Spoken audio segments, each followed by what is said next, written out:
Welcome to Talanta MKU. We're live right now. What we? Select a bone test. I look at them, see Freaky right now. Waka. Yo.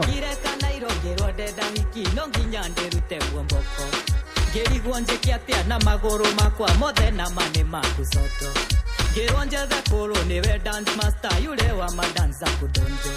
Geronja emoko hamwe na gasmairo nderuta ikinyani ndiroko. Piga up burukanga, buruka, piga up burukanga, buruka, piga up burukanga, buruka, piga up, piga up, piga up, piga up. Yo. Burukanga, buruka, piga up burukanga, buruka, piga up burukanga, buruka, piga up, piga up, piga up, piga up. Yo.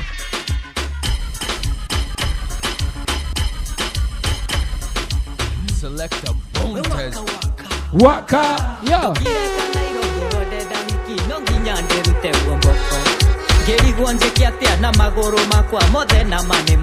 Let's do this now.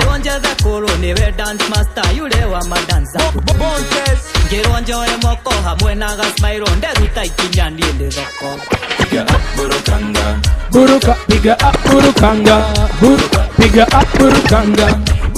Piga up, piga up, piga up, piga up. Yo! Buruka, piga up. Bring it on, bring it on. Yo! Let's do this now. My DJ, Bobby. Inafanya nini? Waka, yo!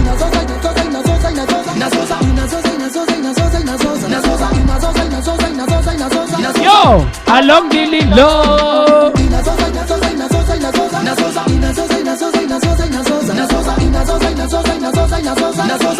Along the low. Yo. Simon anasema mademons zitoa shati. Simon anasema 50-50 tukiwa lunch. Simon anataka mademons zitoa mahari. Big reading chilling in ndo kupaf pass. Digi zigi zingi kwa kichwa kafala kakipas. Pigo maviding makidiki dim kisha chap. Ngono visiting ndo ina ring kiwa tap tap. Stretch na kuzama joni kwa mguu. Cheki kana mango na kana mtu. Slow but sure. Pato kuni times 2. Slow but sure. Slow but way. Hey, inazoza. Machun my DJ, Robbie, now. Yo, inazoza. Hey, inazoza. This one now, Robbie, now. Bila AC. Una scroll to malele IG. Yo. Niko na bed sitter, uko kwa bed sitter. Squeezy sura yenyewe ID. Let's drive gari mkebe na steez.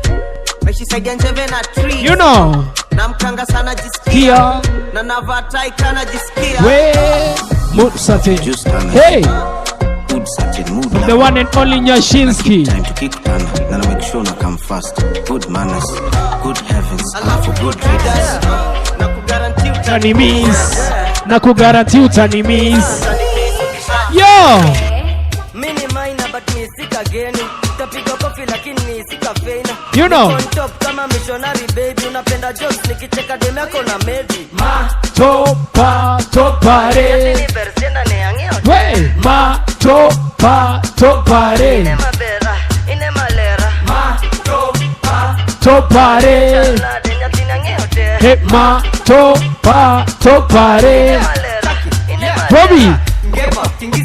Ngepa stoke teke jua kuna kuhepa piga matopa re ada kusha press ngo nizile ngori watakubale topa dito ma shot after shot mamzinga zikishaini kupop tunapop kama mziki inadaisi mastaini a lot maninja wamefurahi juma demo wamemua topare changanya na mapangale nipate tu kwa zana be nikishikisha jabare cheki we Topare. Yo, let's get international right now. My DJ, Robbie. Topare. Hey, man, topare. Robbie. You know what? Niko wingu la blue. I'm gonna stick with you for wherever I'm coming through. Mambo yakienda mbaya, I'm gonna keep you cool. kama ulisafa sahau karibu sapa. Kwa bahati nzuri mapenzi yanaishi hapa, sikio umenipata sina matata. Jisifie wakapendeza, takwa kashi mkononi kwenye mahitaji, takupenda moyoni nikupe nafasi, takwa rambo ndoni vita maji. You know what? Sing and say, naomba dua lizije. Nobody can love you the way. Wataongea wazidi umbe. Nobody can love me the way that you do. And I know. Let's roll it. Bobby Soka toa Akianoa mistari prali zinabamba wapoa. Moto zinatoa hadi kukumanyoa. Misi iPhone so siweziwe kasiri yo. Zero gravity sambona cheze chini. I'm too hot kushipili. Ukile tofala utakula mbili. You know what? Kama DS na waguza Master shifu kwa PS wakidai loser. Sezi roll na X just certified hama rapa wananita buda. You know this. Koma sava sema sava bien. Hey, koma sava sema sava bien now. To my haters mini kobe kama uko na ngori basi nikupe kwa DM kwa hii rap ndo master. Nikasa sukasa Mungo iko juu kwa kichwa kona rasta. Mini mop hama rapa ni madasta. Another tune my DJ Toby. Unacheki superhero na mission yeah. Black and black looking like a billion. You know this. Game ni nae mobbing in the free na pair. I know it's impossible to really not stare. Spend weekends in my car see me come dead. Flow ya kukufanya use machine come 10. Don't fall in up kuja na breeze when I smell. It may mix na shash but you really can't smell. Listen now. Check your black jochin. Window nili tint kabla uhami engine. Ningumu resist easy fly come mimi. Before me trust when you make that take. It's bad. Body leaky. Melanin do chini hakuna bleaching. Black is beautiful, you're not teaching. Girls are thinking, ni my king too na my queen. Squad yote baka DJ. Jia kuongeza tire. Competition na icheki kaki. Bobby, call me Candy. Competition na icheki kaki. Achani con Bobby. Nimebonga na Si amesema hata hamdaidai. Sani kupati hakuna chakula usani kujidai. Na confirm kama na mado nisije nikapita ndani nikakuvunja. You know what? Squeeze mimi napita tana walalo. Na bado anapiga simu amekuwa. Come Naila. Naweza kukufan kama hauna hauna hela. Chocho mingi mono na. You know what? Nafuata pepo megeuka bendera. Mafuta natumia pesa. Harufu nanukia pesa. Na mbio zangu uwezani nazo. Ni vema ukatulia. You know. Maneno nanipa mazuri matamtam. Atanunua na azul. You know. Wali uba setting tano jaze tank. Atani confirm. Nina form kama 6 TV. Na ukinipea unaomoka kama 6 TV. Unanishuku nisha place nini. Nitakuosha na mizinga ubaki wet nini. Nina form kama 6 TV. Na ukinipea unaomoka kama 6 TV. Tuko na nani? Bobby. No, yo. Fanya nini kalale? Hey. Hey kalale. Hey. Kalale na kwa kalenda ya mamasta majima bazenga na kafala na beef na kalenga na kakao amevunja agenda. Sibisha nangi squeeze niko busy. Ndakani beza Bentley na mapigo. You know. Kunanga mtane za kula baridi. Buda kila isto jijini na bibi. Kalale. Now kalale. We kalale. Kalale. Ati. What about? Hey.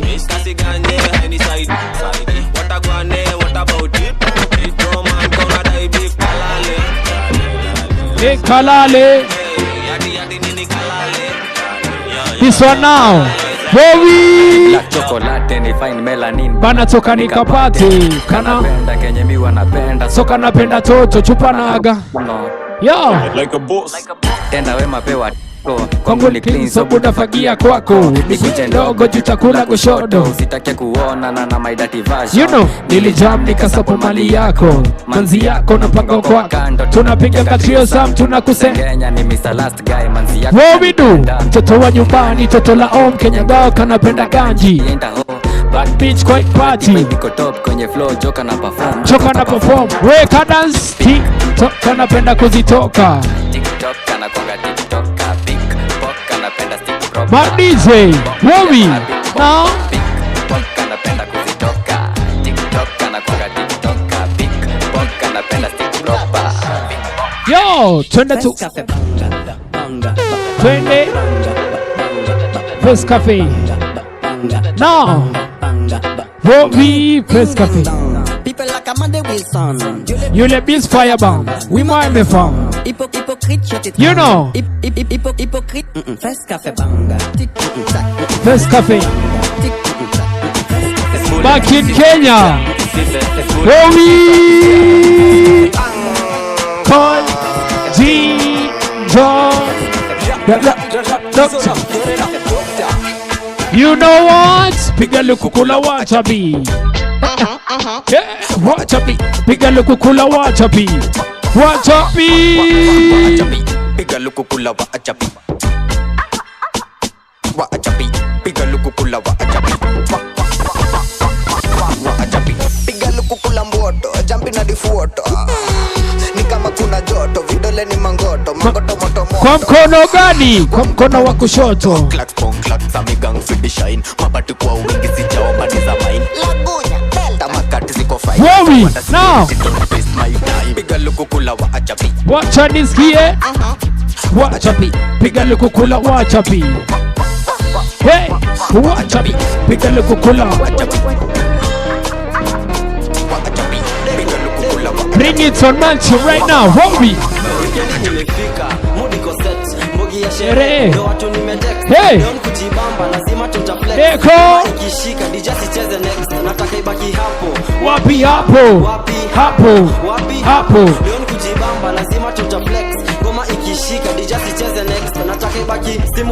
Hey. Huku nikukata na shot na kukatika. Sherehe yanzi kama mabigi wajafika. Chorea live chotataki watu wa kutapika. Nice kila kitu na unafani. Umeshika si venye nilidhani. Kama unado acha kuoda jamani. Tutakupigia picha tupeperushie hewani. Bobby. Underage baki mtaa ukisoma. Uwezi kam kuna vile utachoma. Mpoa wako muache sitakulindia boma. Masaa ikifika tunachoma na ngoma. DJ cheza na ngoma ibambe na huku machupa tunafungua kama opena. Tunazitoka mpaka tutoe baridi bila do usikuje utaonyeshwa. Weekend imefika.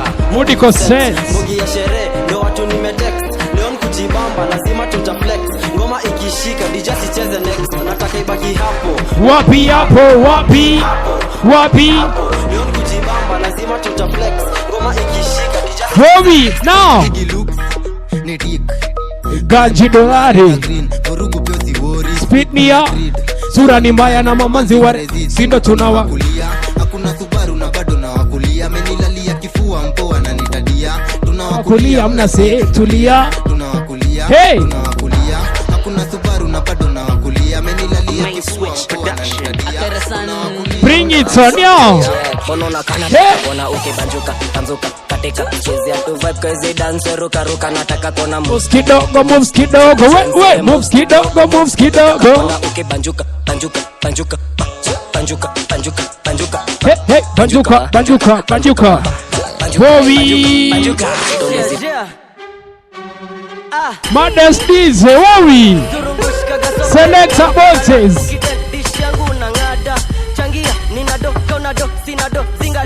naya utalamba na kakaipoa ukaipoa kakaipoa unatoa form hey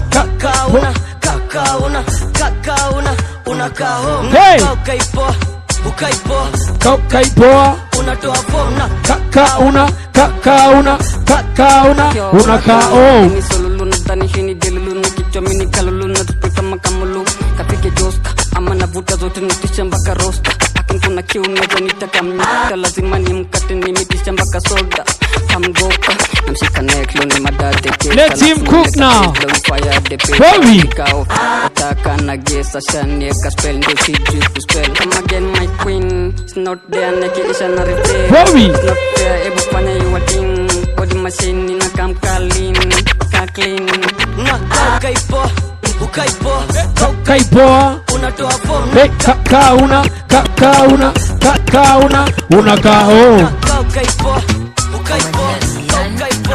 unatoa form na kakauna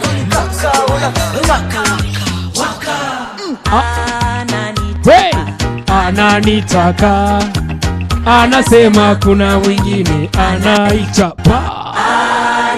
Wewe se anasema kuna mwingine anaichapa.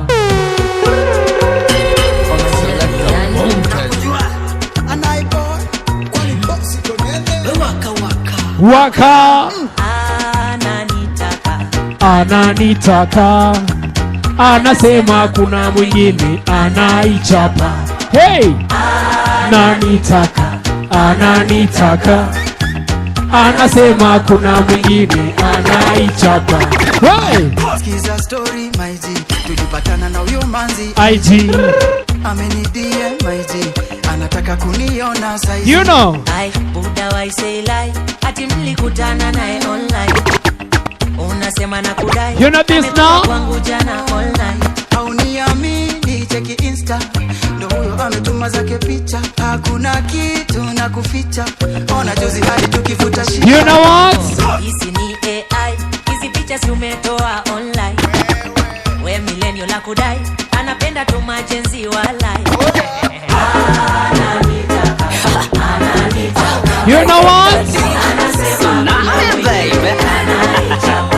Nipe. Hey, fikisha Kericho madize. Kuna anaichapa. Yo, ataka nani?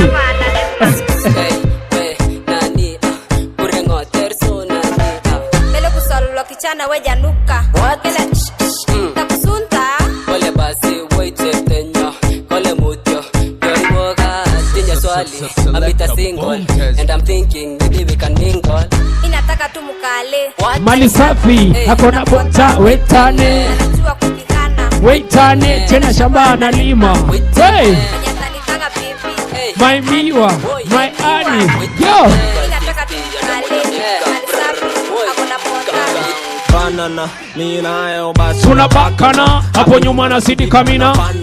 Mana kila day pana unaitangaza. Yo, panda, si upandana. Hey, si upandana, si upandana. Yo, Madibala na zinyamani kani kondo. Nikidungi nimepaka netachoma mboto. Hey, Nikidudu nikinyanya napoteza toko. Zikipundi zikinyanya zipeleka soko. Ndo tipo machapo mpaka towe to.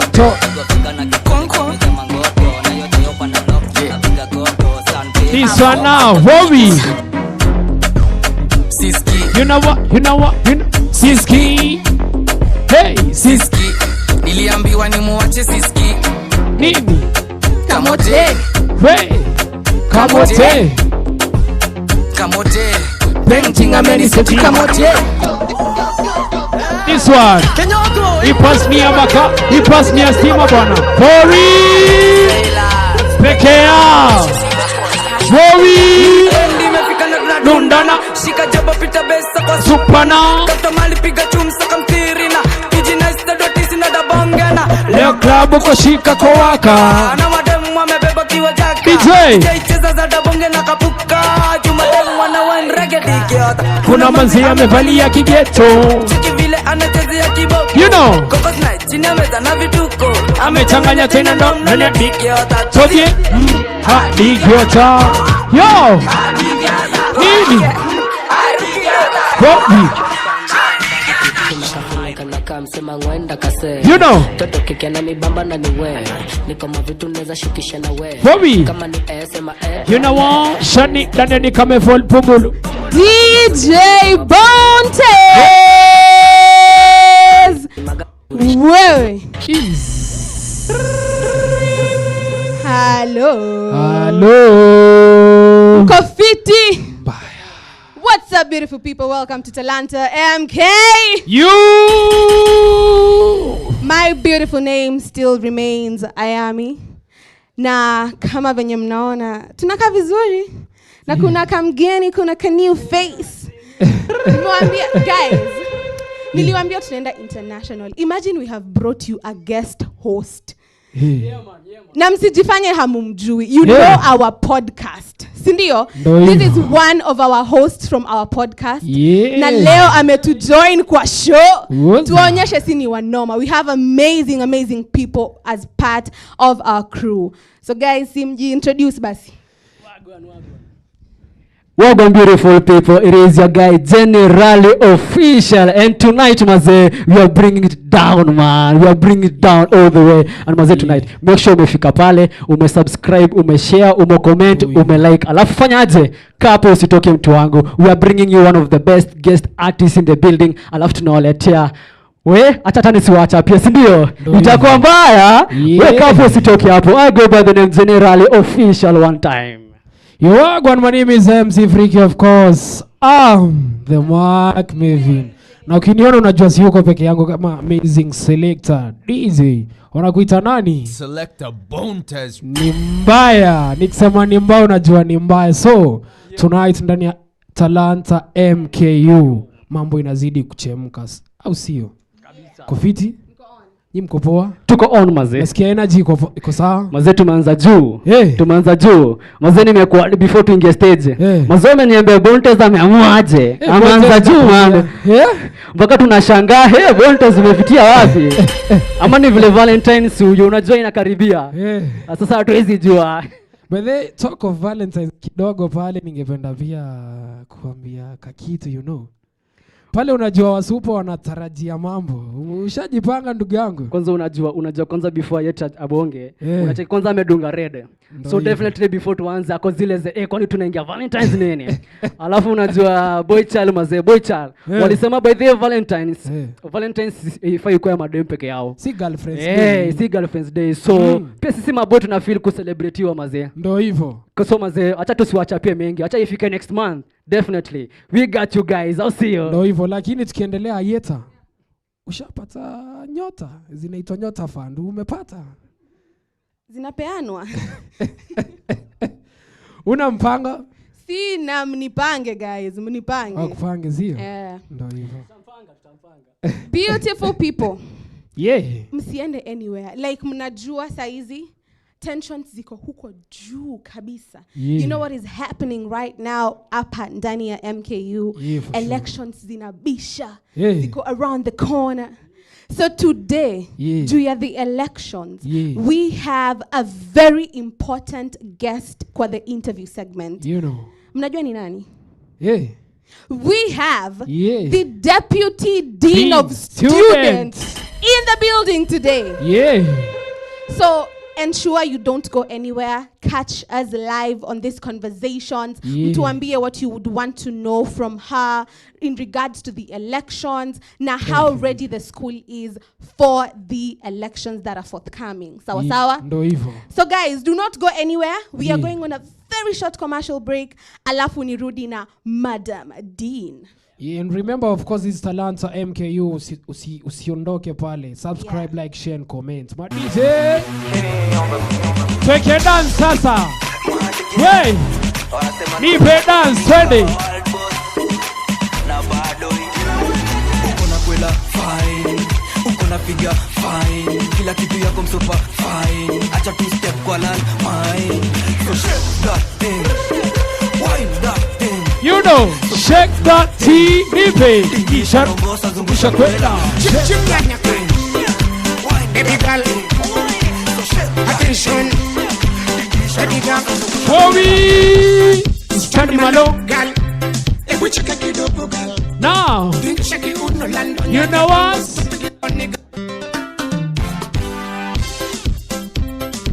Bontes. Grind engineer. Selena Kalameka. Baby girl, attention. Baby girl, hey, study malo. Girl, check kidogo girl. You know. Hello, stand malo girl. Nipe. Check kidogo.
FM, and right about now.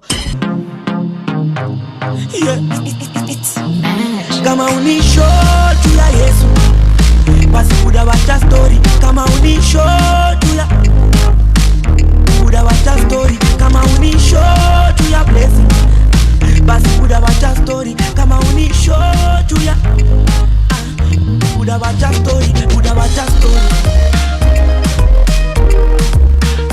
kudawacha story,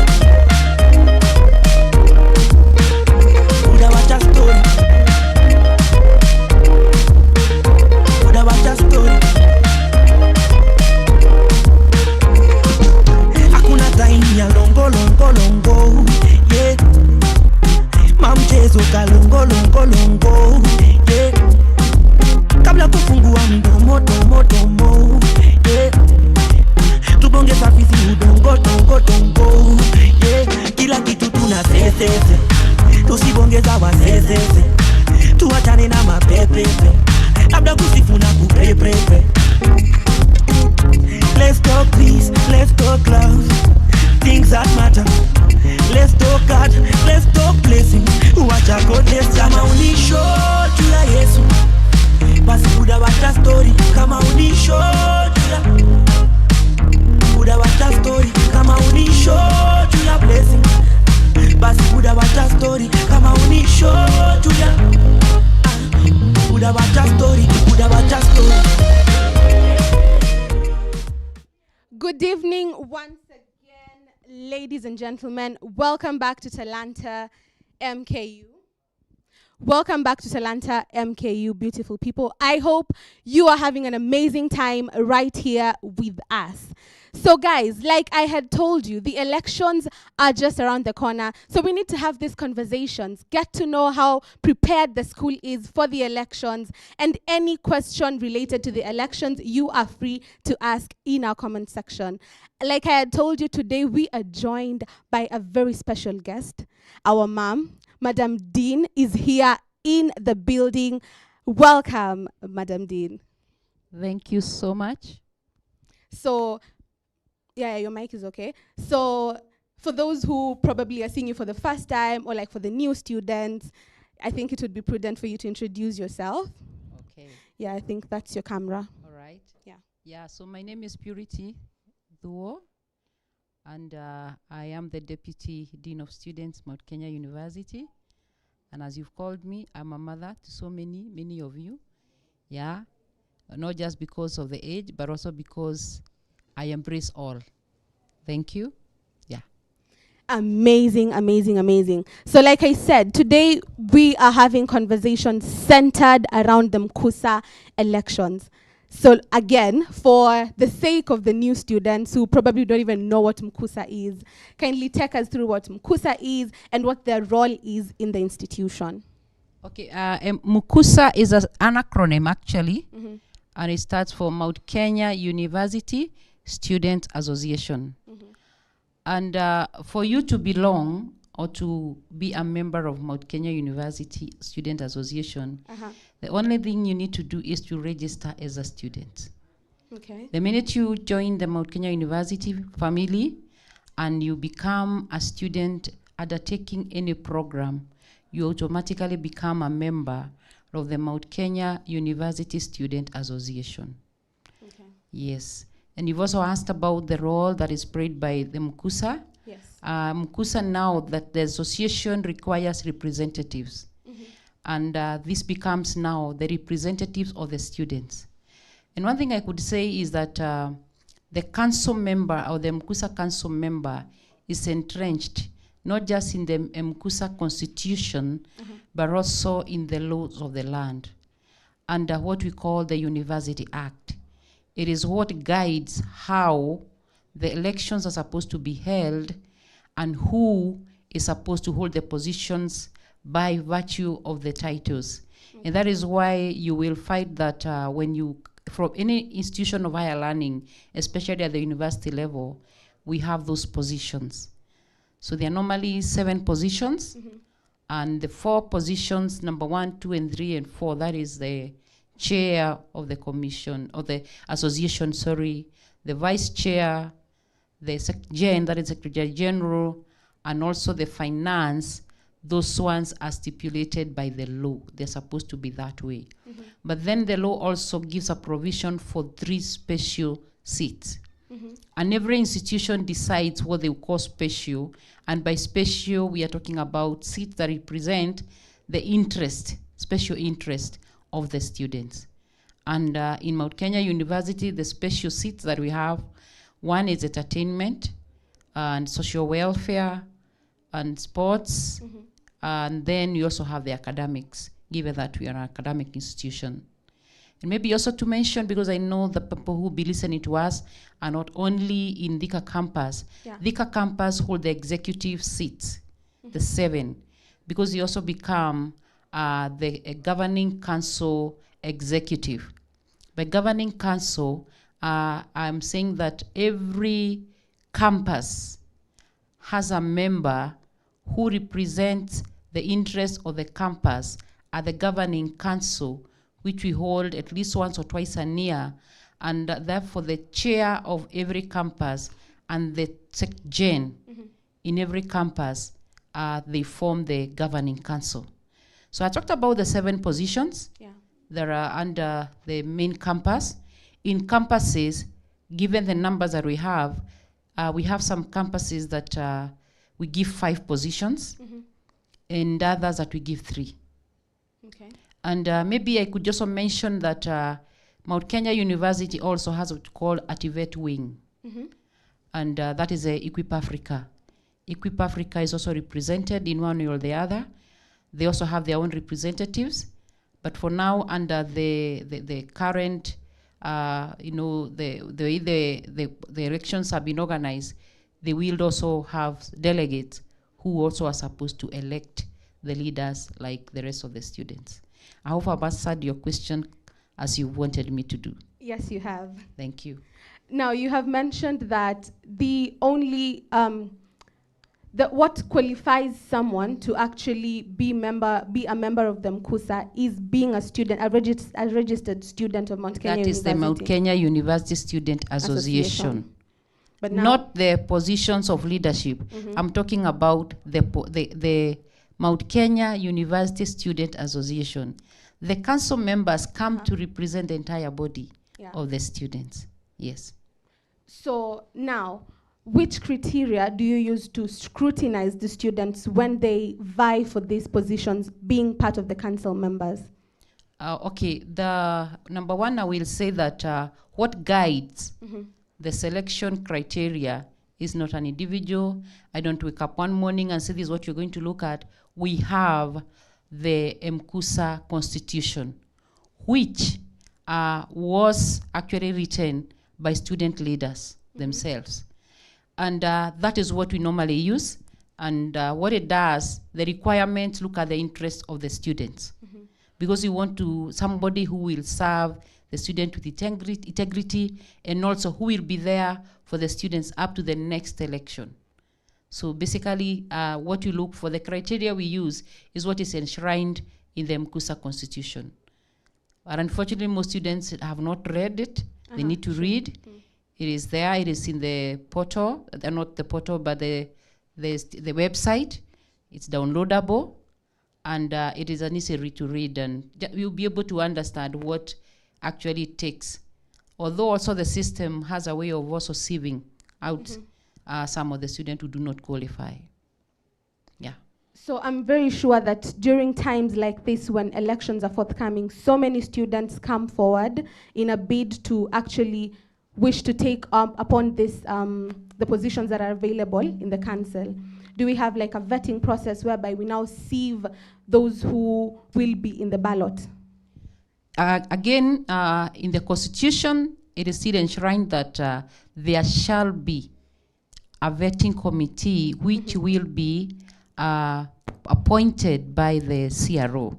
That is the Chief Returning Officer, who is my boss, the Dean of Students, Dr. Emmanuel. And that is the committee that sits down and listens and also looks at the criterion. Still again, they will be guided by the constitution.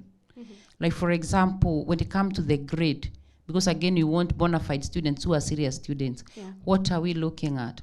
Has this student been in the university long enough to understand the system? That is very critical. For example, if you just joined this January, clearly you can't qualify because you will not be able to represent students because you don't understand how things are run. So we are going to allow you a whole year. During this year, you have interacted with students, the systems, different student lives. And therefore, as you represent the students, you understand what it takes to be a student. So then, after that, we want you to be here for another 1 year. Because from an election to an election, the students need to be served. They need to be represented in different committees. They need their voice to be heard. So again, if you leave midway, you leave the student again unrepresented. So that is why the constitution requires you to be able to serve for a 12 months period. Yes. So the committee, when it sits down, they look at all that. They look at whether you're a bona fide student. They look at your grades. They look at your consistency. Because again, we don't want you to come into the office and then we fail you. How do we fail you? We fail you by not having you graduate on time.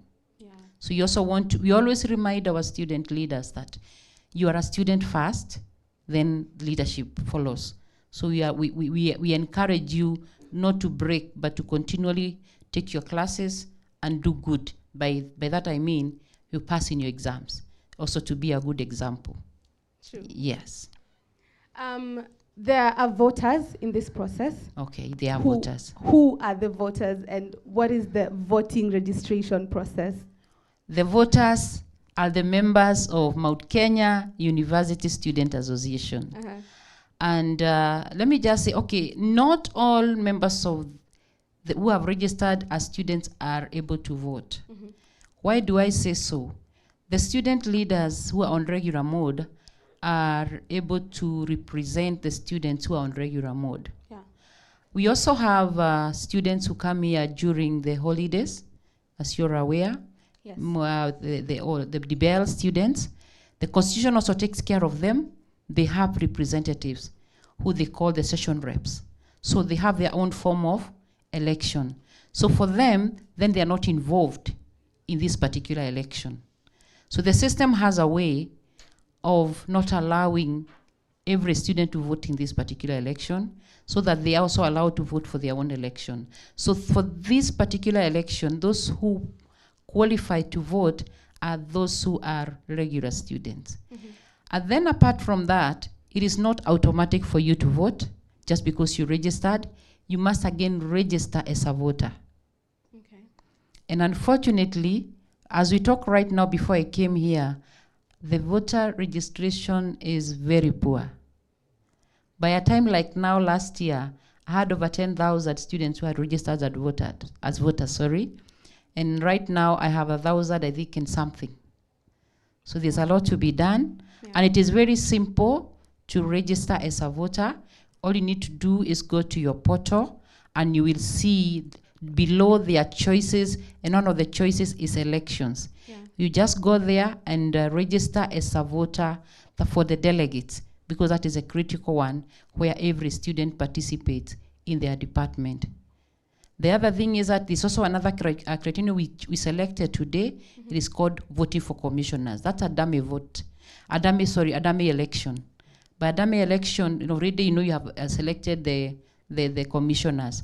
We want you to be able to practice with that, to see how well you are able to be ready for the 5th election. So I want to call upon the students to register in big numbers. When you don't register, you don't vote, don't complain. Because you'll have failed yourselves. So it is your right to vote in the leaders of your choice, and the only way to do that is to be able to register. So I'm sure the student who came in May last year, those who joined in September, those who have joined in January, they haven't registered yet, and they need to. Yes.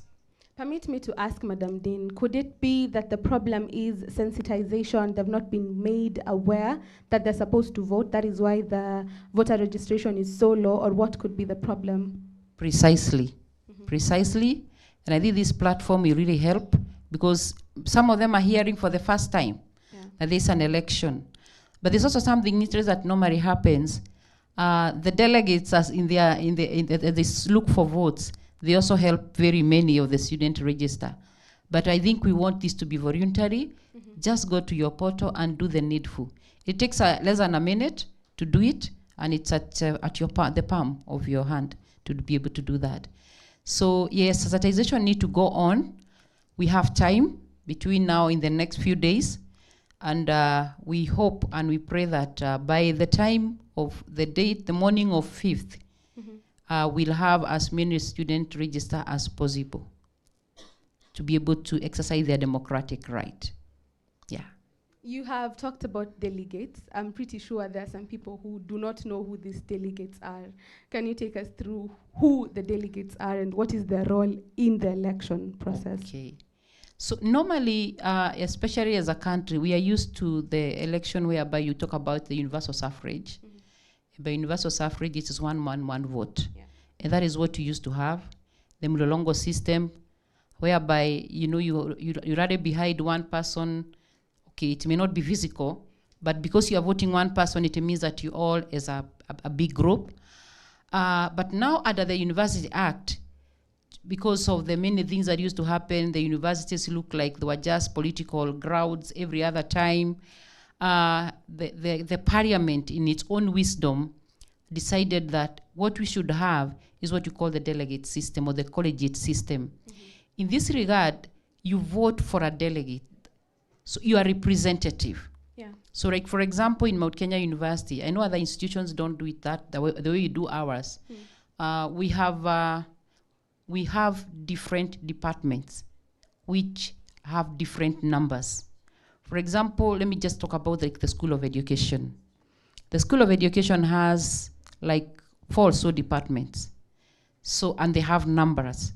So what we have done is that we have it represented or divided into different constituencies. We call them constituencies.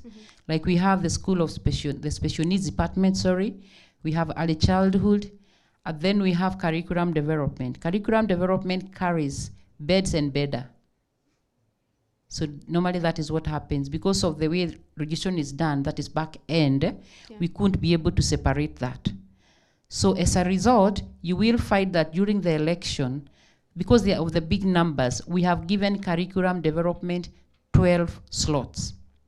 But these 12 slots, the first 6 will go to beds, and the other first 6 at the bedder go to bedder, such that there's equal representation in that kind of arrangement. Then you'll go down again and you realize there are some schools which do not have big numbers. So we did not divide them into departments. They become a constituency by themselves. So that way, every school, every department is very well represented under the delegate system. So these delegates, once they are elected by the students, they are the ones now who are going to elect the 7 members that I mentioned, the 7 positions. They are the ones who will, on the 6th, the morning of 6th, come to elect the leaders. And it is believed that the students who have voted them in, they are coming to bring in, or they are coming with the interest of the students. We have sent you. Can you go and elect the person we have sent you to elect for us? Yeah. Amazing. The system has been down from the beginning of 2026. There have been issues with the system.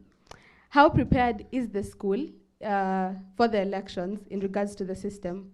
Okay, normally what happens at the beginning of the semester, when there's so much that normally is happening, there is a uploading of marks by the departments. There is also the issue of unit registration and all that.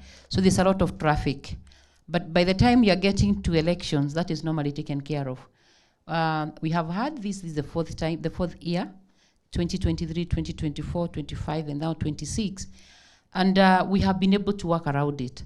Sometimes there can be downtime, like let me say like last year, the system was opened at 6. By 7, it was almost going down. Do you know why? Everybody was telling everybody, now can we get in? So kila mtu was there. So, but now it is open throughout the day. So by around 9, it had stabilized, and everyone was able to vote. Okay. Everybody was able to vote, and we want to believe that the same will be able to happen. Yes. Amazing. So there have been allegations and rumors, Madam Dean, that the system can be hacked.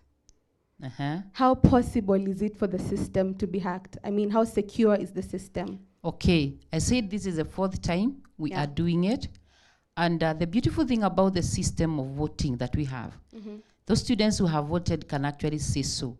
The minute you vote, it brings you a message that you have voted, and you have voted code number so and so.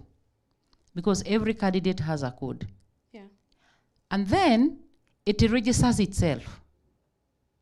It can even register, it does register even the time that you voted. So if you wanted to come back to our offices and confirm that I know I voted at this hour and I voted so and so, and you come with that message, we will be able to confirm for sure, because in real time it records. In fact, even if you wanted to audit last year's results, they are still there. So I don't think it will be possible, because the voting, the way it is done, you have to confirm yourself as a student first. Yeah. Either through an SMS or an email, you put a code. So I'm just wondering, personally, I know I'm an administrator, but there are some things I can't do. Like now, I can't vote. I can't vote. The student has to vote themselves. But I can see the results.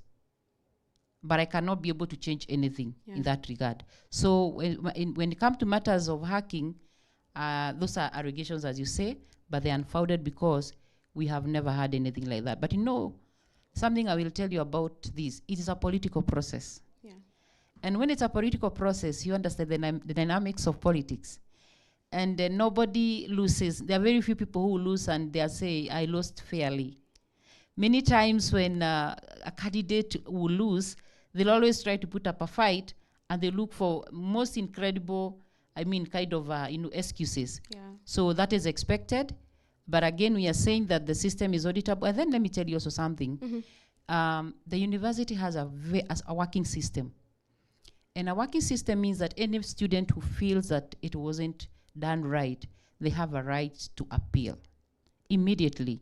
And appeals have happened. And appeals go all the way to the office of the Vice Chancellor. And even if one doesn't feel like that is okay, we still have other channels. And they will audit the system. And more likely than not, if the system is proved to be right, they just uphold. Yeah. So, as I said, those kind of allegations are very, very unfounded. Yeah. So, allow me to take a question from our viewers. There is one aspirant in Secretary General position. Some students were saying there is a concern. Can they change anything about it? You see, it is very interesting that our student, sometimes I get amazed. We opened the system in November. The whole of DEC, it was still open. January up to 5th. And there were only 2 applicants in that position of the Sec Gen. There was no given criteria. The only criteria that was given is be a bona fide student of MKU, having been here for 1 year, remaining 1 year. No one showed up except the 2.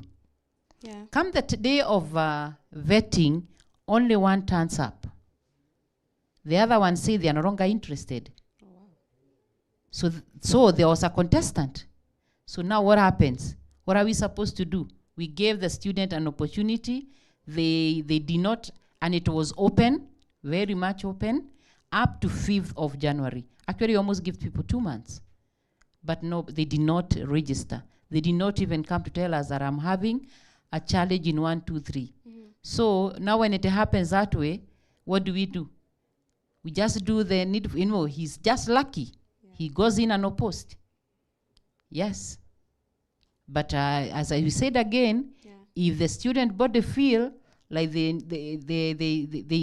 didn't happen right, well, can't you just appeal to the right offices. Yeah.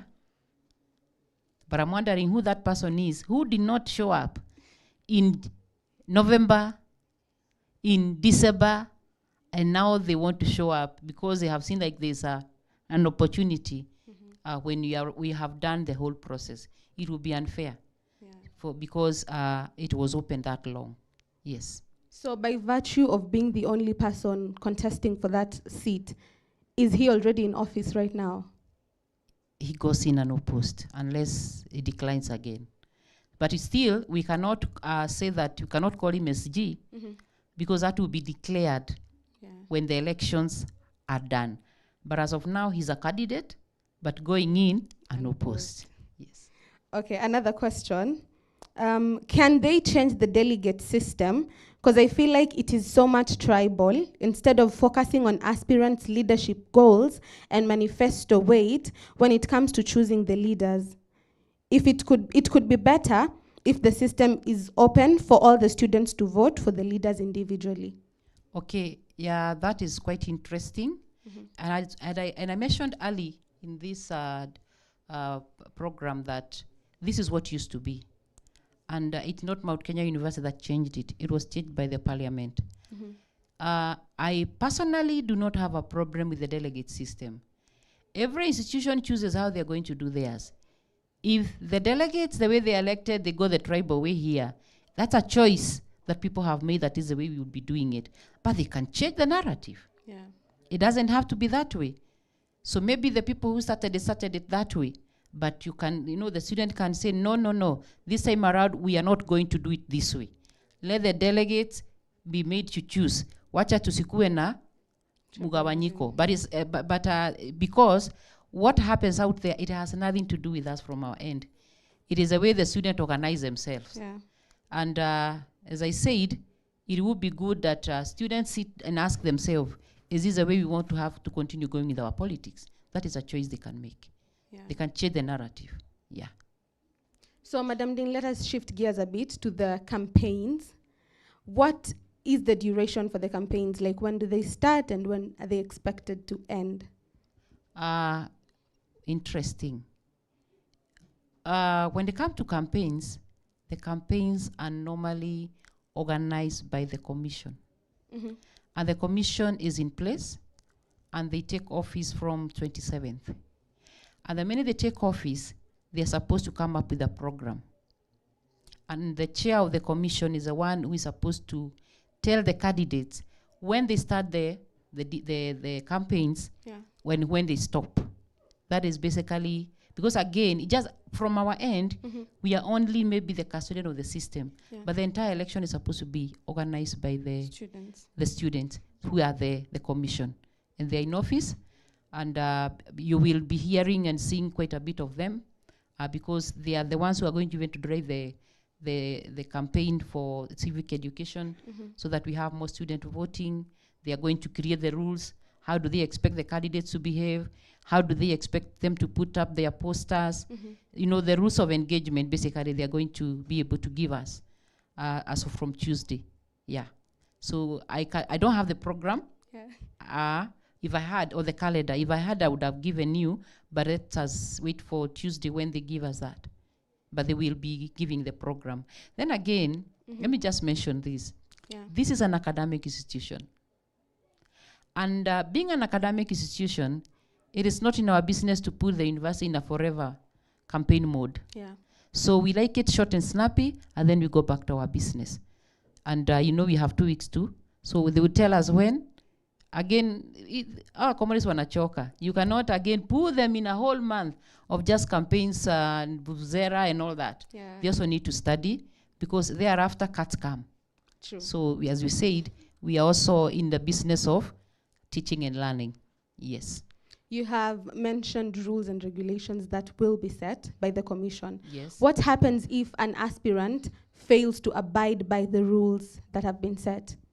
The commission again will give discipline penalties. They normally give the penalties, and the other thing you need to know, it doesn't matter who you are, it doesn't matter how you are campaigning, you are still a student, and being a student, you still bound by the rules of the university. So still, whether you are a candidate or not, if you are violating the rules and if you are violating the rights of the other persons, you can still either be, you be taken through the disciplinary and what normally happens. So again, we ask people to be respectful and to remember that campaigns come, campaigns go, but we remain comrades and we have an institution to guard. Yeah. Now that only the delegates vote in the MKUSA, I mean the cabinet, the body, what happens if a delegate fails to turn up for the election day? There will be no election. But again, they will have failed the student body. Yeah. And therefore the student also need to take them to task. We sent you to do 1, 2, 3, and then you created your own conditions. Because they're supposed to be, once they have been voted in by the students, they're supposed to come in and vote the candidates unconditionally. So now when they start raising conditions, that will be a form of blackmail, and they're going to deny the student leaders. Because again, according to the constitution, you must have leaders. So, and there will be no lacuna. If you don't vote, something has to be done, because students must be represented in one way or the other. Yeah. So as I said, it is the interest of the delegates to respect the views of the students and just go ahead and give them the leaders who are going to, steer the student body for the next 1 year. Yeah. What is the worst case scenario? I mean, what is the worst thing that can be done if we fail to elect leaders? What measures can the school take? I don't want to say what measures can be taken, because that would have to go to various committees to be decided. And it hasn't happened. It hasn't happened. But believe you me, there will be no lacuna. There cannot be a lacuna. There's some of the student leaders who are there before, who are still students. Yeah. So there's a lot. There are a lot of leaders around. But I would say, I don't want to say what process can follow, but I will know that there will be something. There will be a group that will be there in the office for the next 1 year. Then again, I think the constitution has something to do with that. Not necessarily not being voted in, but if that student leader fails to deliver, the constitution is very, very comprehensive. I wish the student could lead. It has all that. It has all that. Again, it would guide us on what to do. And also the university, it has rules and regulation. They have statutes and schedules. So and all that guide us on what to do in every situation. Yeah. Allow me take another question from our viewers. How are the commissioners selected? Okay, the commissioners, it's a job like any other. You apply for the job.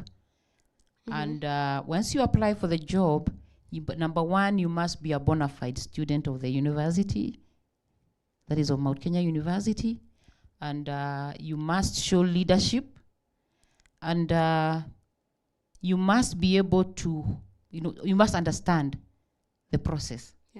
Yeah, it's actually a job like any other. You must be fitted and suited for the job. Then as much as possible, which is normally a difficult balancing act, we try to make it as balanced as possible so that the interest of every student is taken care of. Yeah.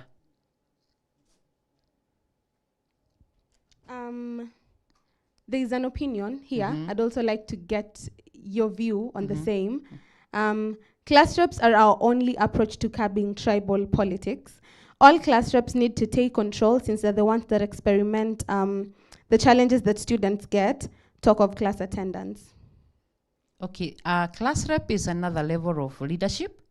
For your information, we have very many leadership at the university, very many. MKUSA is just a political arm. But we recognize different leaderships in the university.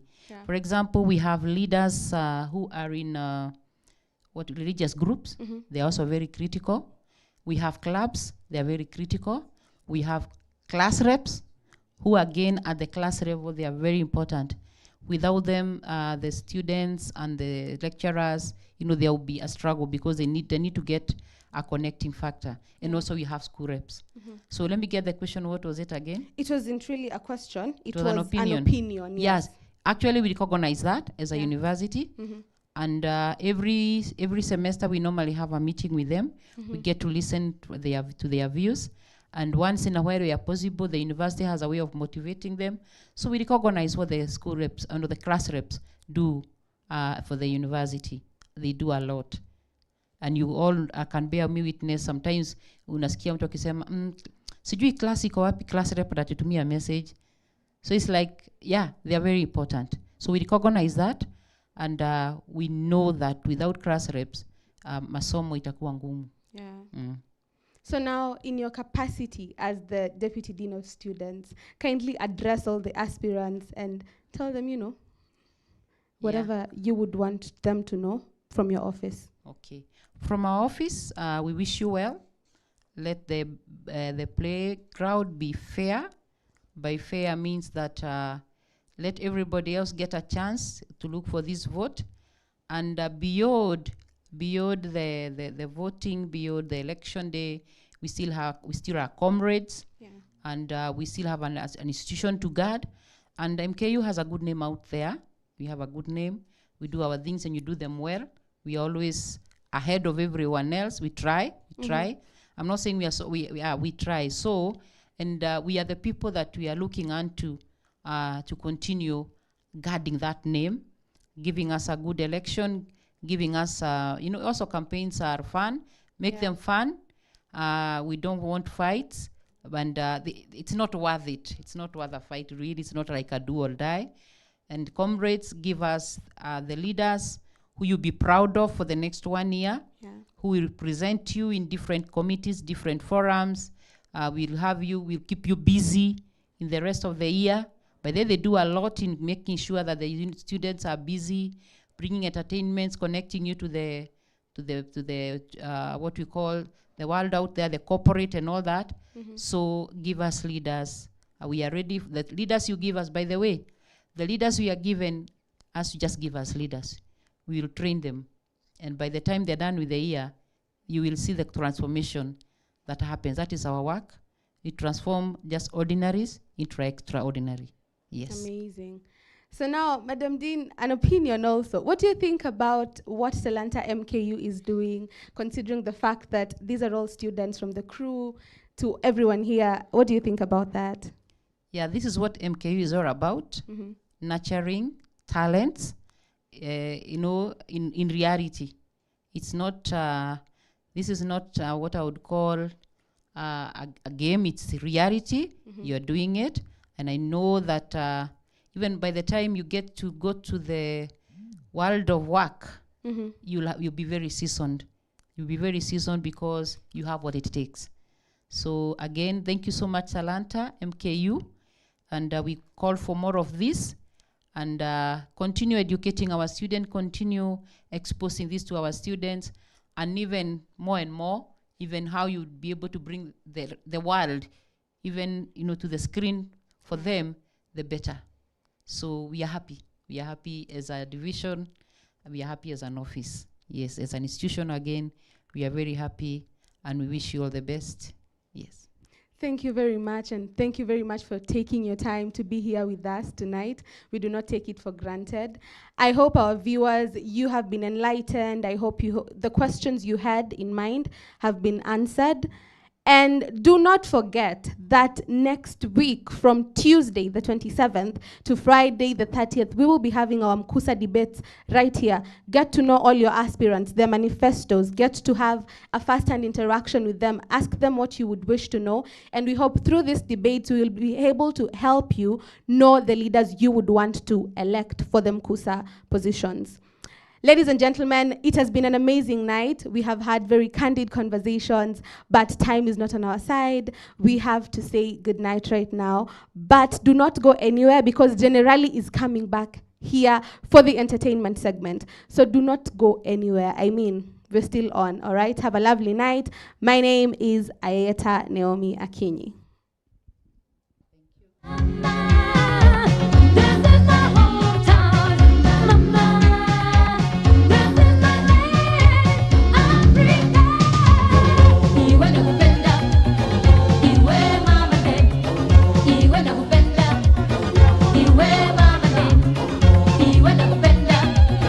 Iwe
And right about now.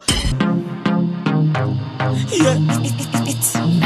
Kama unisho tula Yesu, basi kuda wacha story. Kama unisho tula, kuda wacha story. Kama unisho tula blessing, basi kuda wacha story. Kama unisho tula, kuda wacha story. Kuda wacha story. Kuda wacha story. Kuda wacha story. Kuda wacha story. Hakuna time ya longo longo longo, yeah. Mamchezo ka longo longo longo, yeah. Kabla kufungua mdomo domo domo, yeah. Tubonge safisi udongo dongo dongo, yeah. Kila kitu tuna sesese, tusibongeza wa sesese. Tuachane na mapepepe, labda kusifu na kupepepe. Let's talk peace, let's talk love, things that matter. Let's talk God, let's talk blessing.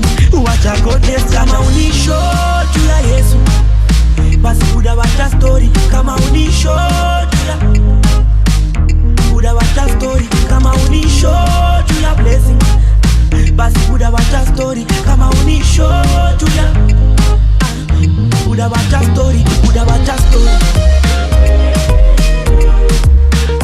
Kuda wacha story. Kuda wacha story.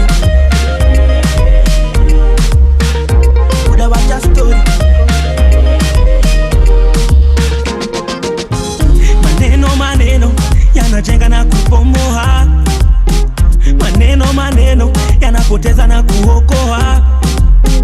Maneno maneno kabla ya kuchomoa, heri unyamaze, yeah. Ama buda wekohoa. Bonga blessings, bonga blessings. Bonga blessings, bonga blessings. Let's talk peace, let's talk love, things that matter. Let's talk God, let's talk blessing.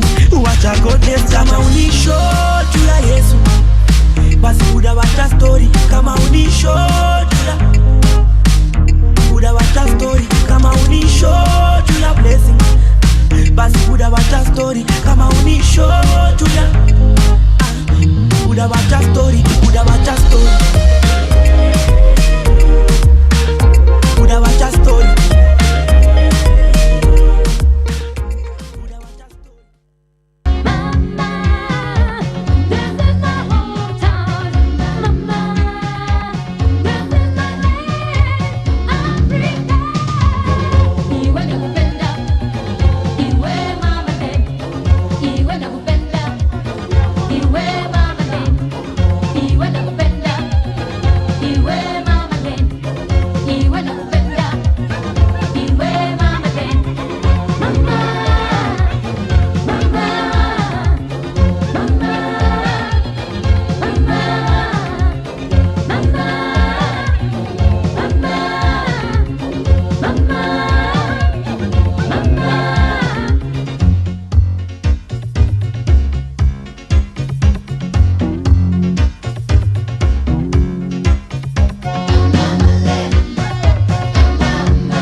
And the right.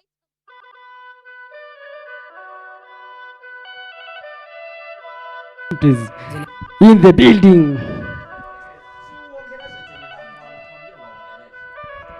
Yeah, yeah, in the building. Let's go.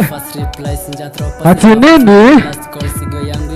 toka long fast days day last nikamwita ati hey mama hey mama nini hey mama weni wangu toka long let's go nini hey mama hey mama weni wangu toka long later kwena msewa home pesa moral to tulilan kudu my think petit flat tummy oh my god ebu tande ko show nilipata some tips dance is sick ati Talanta MKU nipe nini hey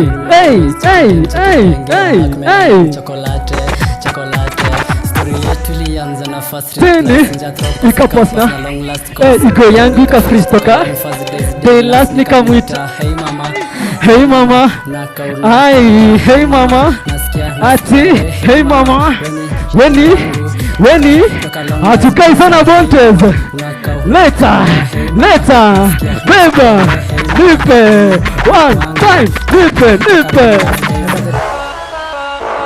yeah listen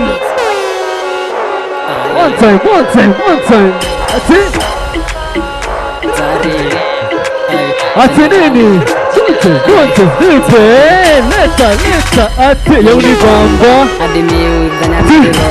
squeezy na chase na pressure round wanna make sure ni mepa round tuna make sure ni mepa squeezy me kontuma atakuperform me kontuma squeezy me kontuma nini ati nini antaka nimsuke kando one time sinda yo kwanga mhambo nini anachezi na bado sina hela let's go kwanga dachi hey na kwanga mkasto hey ati sina time ya kusimpa I'm off on that akikam ana chill akijua na mfeel kwa mama limpata wapi miaka ni 56 nini Bontes ati ladies alone ati sema kana think ladies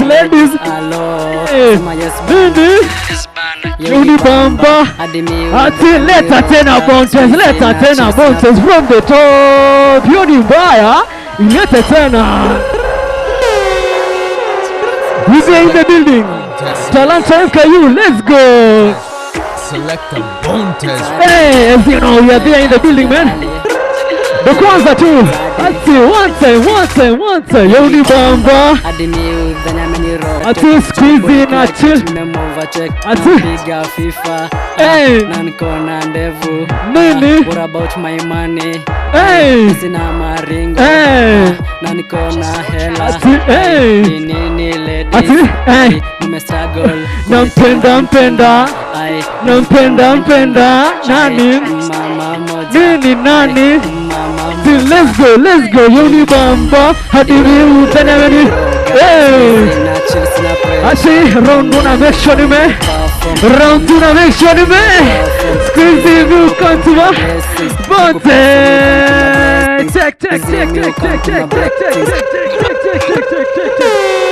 Agwan Bonte. Hey, Roman na juu. Umesema tupumue. Alright, ladies and gentlemen, boys and girls, this is Talanta MKU and we're back. Previously tumekuwa na Ayeta Naomi amekuletea one of the baddest interviews. And tonight mazee niko na msanii mkubwa HB 110 in the building and he'll be coming here shortly. So acha nikushow. Uko hapo nyumbani, bado hujasubscribe, bado hujashare, bado hujacomment. Unafanya nini mtu wangu? Fanyaje? Piga hiyo subscription button, share na wase wako most wa mtaa wote. Waambie fanyaje? Talanta MKU iko live all the way from every Friday from 6:30 mpaka che. Acha nikushow. In the building tonight, I've got one of the biggest artists in the country right now. Anapiga mambo na spoken words, yani poetry yani. So mazee, kama uko na mama tonight na kushoaje, kama uko na mama tonight, umse anatuletea poetry. So fanyaje? Kapo chini na notebook yako mazee, mwambie mama kama hivi niko show. Leo lazima nikuandikie shairi, au sio? So in the building, allow me, Bontes. Nataka ni introduce msanii wetu. He is already in the building mazee. So nataka ucheze kiwewe, si ndio? So right about now, ladies and gentlemen, boys and girls, msanii wetu in the building, HB 110, leta Bonte. Check. Kuda nigotee kwanza maji. How you doing? Uko fiti? Fiti kabisa. Kwanza kabisa before even we go somewhere, I want you to introduce yourself, alafu utupe kitu moja safi, moja mbili. Just introduce yourself to the people, alafu uambie kitu unafanya, and then after there tutajua unafanya nini, sio? Wagon, let's go. Yeah, so my guys, Niaje. My name is HEZBON Bahati, HB110, the poet. Yeah. I do spoken words. I also do drama directing. I'm also a change enthusiast in our country. Yeah, nimeona stage leo imekuwa ya leadership.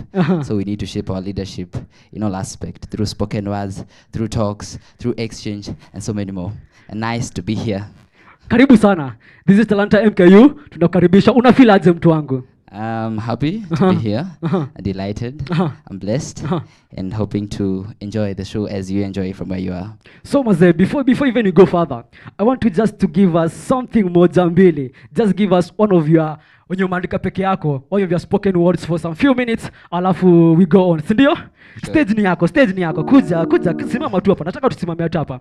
Alafu nataka tu nipe tu one of your best things unapenda kufanya. Nipe ile one of your favorite. Are we in the mood of elections in school?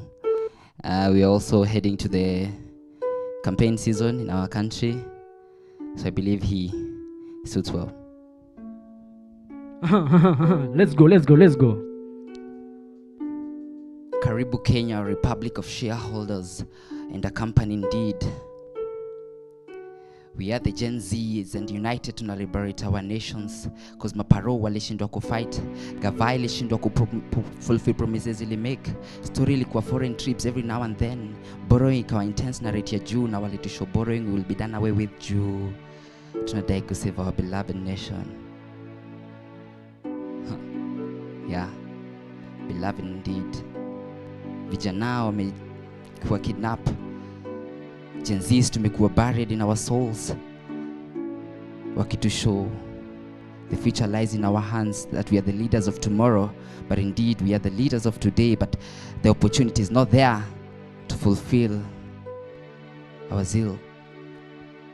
Yes, I'm gonna make a shot. Testing hapo kidogo. And we check full in the YouTube area. Lazima tupigie. Siwezi kuacha bure, lazima tupigie. So ladies and gentlemen, tonight I'm having HB110 the poet. Kwanza kabisa. Okay, unaweza kaa chini. Let's just have a seat. Thank you. Yeah. Wagon. So tell us first of all, if you tell me nimeuliza kwanza jina yako and they were like niliuliza jina yako by the way, and I was like, this guy is HB110, and they were like, okay, what about this 110? And because zile hey, you tell us about this name of yours, my guy. Thank you. I get this such compliments everywhere I go. HB110. It's an artistic name. My name is HEZBON Bahati. So the initial, the H and the B intertwined, and the 110 is the HB pencils that most of us have used in our primary. So what are we associating pencils with? Art. So it's HB110 art. HB110 the poet. Alright, that is amazing. Unajua most of the people pale mtaa mazee kukama up na jina ya kwanza ya artistic, and first of all the place you are doing poetry, doing this stuff, kukama up na jina that kind of name ukuanga ngumu. So you just sat down ukona that name is good for you. Yes, HB, I opted to go with my initials and also associate with something that I really loved. I really loved drawing when I was young. So HB pencil, everywhere I go. In fact, some of my peers would call me HB.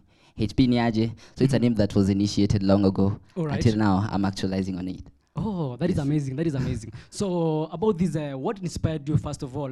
Before we go on, just tell us what inspired you and what you were doing before poetry. What were you, first of all, start na ulianzaje before poetry? What were you doing before poetry? Thank you. Like I said, I am a drama director, so I did more of the drama in my primary school, in my high school. So I had not initiated the spoken words yet. Okay. But now I did my KCSE 2021. I was supposed to do it on 2020. All right. But then that's the day I also discovered my desire and interest in the spoken word. Okay. So I was seated in a class, and then I realized I found myself writing. I didn't know where these words were coming from. I just found myself writing. Then later on, I got to realize that it was indeed spoken words. I did solo verses, I did narratives, but never have I ever done a spoken word. So got to realize that indeed this is a spoken word. Okay. It was a special dedication to His Excellency, the former President of Kenya, Uhuru Muigai Kenyatta. Do you still remember that first poetry you wrote? Do you still remember? Yes, I can refresh it in my mind. Kindly just give us a bit of it, if you can remember. Just give us a bit of it. Umesema it was a dedication to former president. Yes. So can you kindly give us a piece of your stuff, if you can remember? I may not remember the entire lines, but I can recall some few. Thank you so much. Thank you so much, Mr. UMK, for your hard work and interest in building our beloved nation. Indeed, you've been an inspiration. Everywhere I go, I become a leader. And so, it's been a while because immediately I did my Form 4, I did the first show at Kieni TV. Okay. I was still tender. If you can check it, I want to become president of Kenya. Before first we go there, chill. So before we go there, which hood do you represent? Like umetoka wapi, umegrow wapi, umezaliwa wapi? Okay, that's a tough question. It's not. Normally when I get this kind of question, I subject them to the people to give their own perception. Okay. But this is a show. I was born in Nairobi, but I also have where I come from. I come from Machakos County. All right. Yeah, kombani huko tunakula maembe, ni msimu wa maembe sasa hivi. Did you bring the mangoes? Yeah, ziko hapa nje. Very nice. Tupatane hapo nje. I guess my DJ will be very happy by the way you brought mangoes. So umesema umetoka Machakos, but you grew up in Nairobi, you were born in Nairobi. Which hood in Nairobi? Eastleigh, Mathare. All so right. Most of my studies I've done it in Mathare. Okay. But we resided in Eastleigh. So Eastleigh and Mathare mahali tunakaa, we're divided by the Juja Road. All right. So one call niko Mathare, another call niko Eastleigh at the same time. All right. Okay, so when you talk about poetry, some people find it difficult in writing poetry. So how do you approach your writing poetry? Like, how do you start even? Like, are there any stuff like you must include in your poetry vitu kama hizo? Thank you. That's a great question. Personally, I will not give you a source. All right. Personally, mine come when I'm sleeping. When I'm dreaming, I can also look at you and words flow. Right. Like I said, the first one, I didn't know what I was doing. I just found myself writing, only to realize that indeed these are spoken words. So I also do also checking ups, checking on my peers, checking on friends who are also in the field of the spoken words, engaging with people, getting to talk, because those are also areas we get ideas and also get to learn on the current affairs that are happening. Okay, so a question yenye wase wengi wanauliza, does the environment create who you are? Because umesema umetoka Eastleigh, umegrow Eastleigh, right? So most people will be like, wase wa Eastleigh most wanaandikanga poetry, stuff like that. So does the environment motivate you to write spoken words and be doing poetry? Well, I wouldn't say 100%, but I would say there is indeed a percentage representation on how it affects you, because you realize get to see rahisi. So hizo ma challenges zote zina come through, all this perseverance, they are meant to bolden and harden us. So in one way or the other, I would say 60% of who you are is affected by your environment. All right. Because some undergo harsh calamities, and some even fail to catch up. All right. So but then utapata mse mwingine ameishi Kibombe life.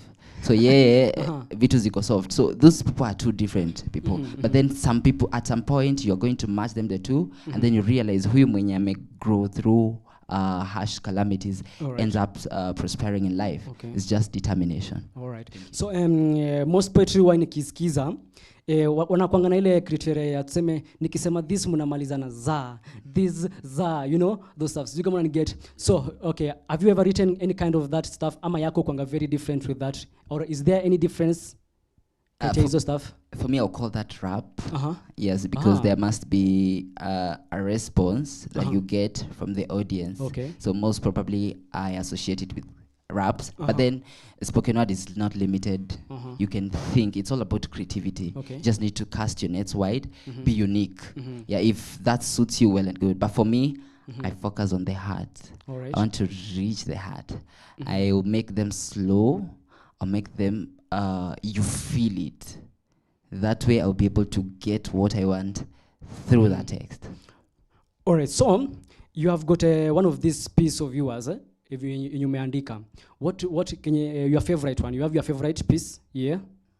So can you just give us your favorite stanza, first of all, and then my question will follow. Okay, I have the latest one. I don't know whether you're going to be okay with it. It's in my vernacular. All right. Kambas in the house, say hi. Yeah, we there in the building? Yeah. Yeah, amazing, amazing. So I will do one. All right, and sure, then I will translate for you. Oh, very nice. Let's go.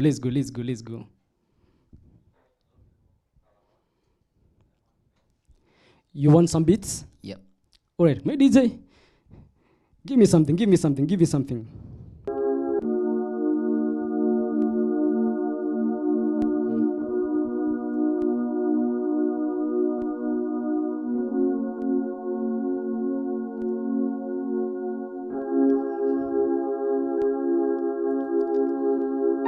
Nainongitinde tosia udhusio. Thithuku. Vala kalamu koya amono mbewambuli lisietho inene. Thithuku. Tuvali tukite ta Babiloni tundu tuyevia ya keketoni. Na mwika maito ithwe jenziz. Tuyukitianthi yitu nongi tuindwe naone museo. Lakini kuvukwa kukwatwa na tuia takavuli niyo strategy ya utovindithia. Tuokie kuyo lo ande tusuvio siombe siangai. Na no tusuvie kwanzia sionthe. Na kamba ni witu tuivilitwe ni thinao twina ndongwe. Mivaka ketuye thini tiando maito. Ngamila si andongo isisi lekale ni sithinye na kuyama leuma ando maito. Tumaito na muma hivu kwa ni aethia. Tuithina mbakende. Tuyatongwe. Kuveno ithe kama sako Portland na ndivo siayo. Ndiyo kamba ni tuatilile tina tangele siangite. Projects ya makoyoka utoivingwite kuyake uone. Lakini maembe maito mekimangite na namo maitha sianthenima. Atongwe maito matewa na matena wasio mwema ndiye tukamewa kwa atoi. Na ndimina dhiito tusuvie. Makanisa maike mula mume na uo. Tuike yelele atavania maevinda ye. Ni madhukisi ithembeo. Mosa ndembo nginasi ngendili na mayeki akisia na kuasia hii kaakacho. Ani mwata labania badhei. Alama vetete ukumba uitu no toto ikithia maka wala moko. Tuimeta anasa. Ani mwa anasa. Ando mevasa nasa.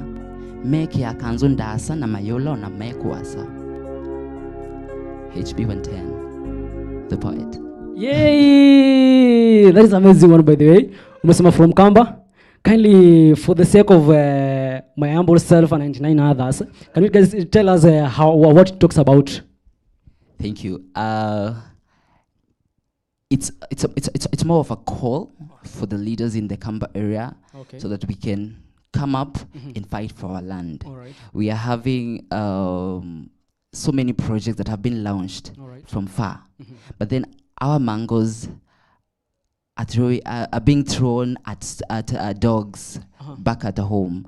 You realize mango, how much are you buying a mango here? About 20 shillings, 30 shillings, 50 shillings. 30, 40 bob. Yes, those people that are coming to buy from us, they want to buy them at 5 shillings. Right. So you realize the mkulima is really undergoing a lot. So we need to fight for them. Right. Now there's also the conflict in some parts of Kitui, where we are having camel raids coming to overtake our lands, taking in their camels to raid in our lands. You realize we have planted maize, all beans, call them pigeon peas, but then they are being devoured by the camels that are coming in. Okay. And then these camel men, they are so brutal. Some are even raping our girls. So we need to work together and fight for our land. So it's a call for action for all leaders in Kamba. For the Kamba people.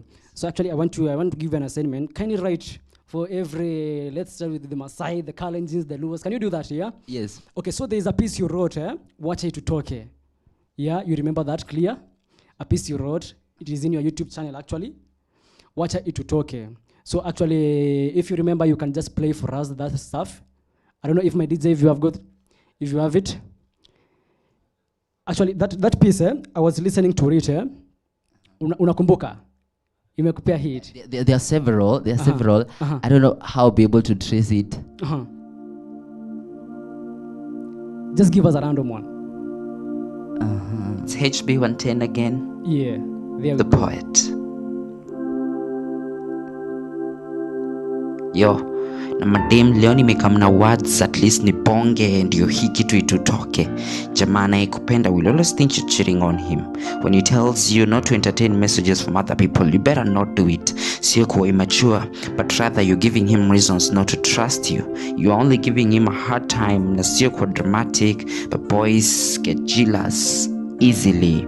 Boys wako wakidai like pictures of other boys, please don't do it, because he thinks every man sees what he sees in you. Kwako inaweza kuwa just a small thing, but for him at some point it makes him question your loyalty, because one day, just a day, he will leave and will never come back.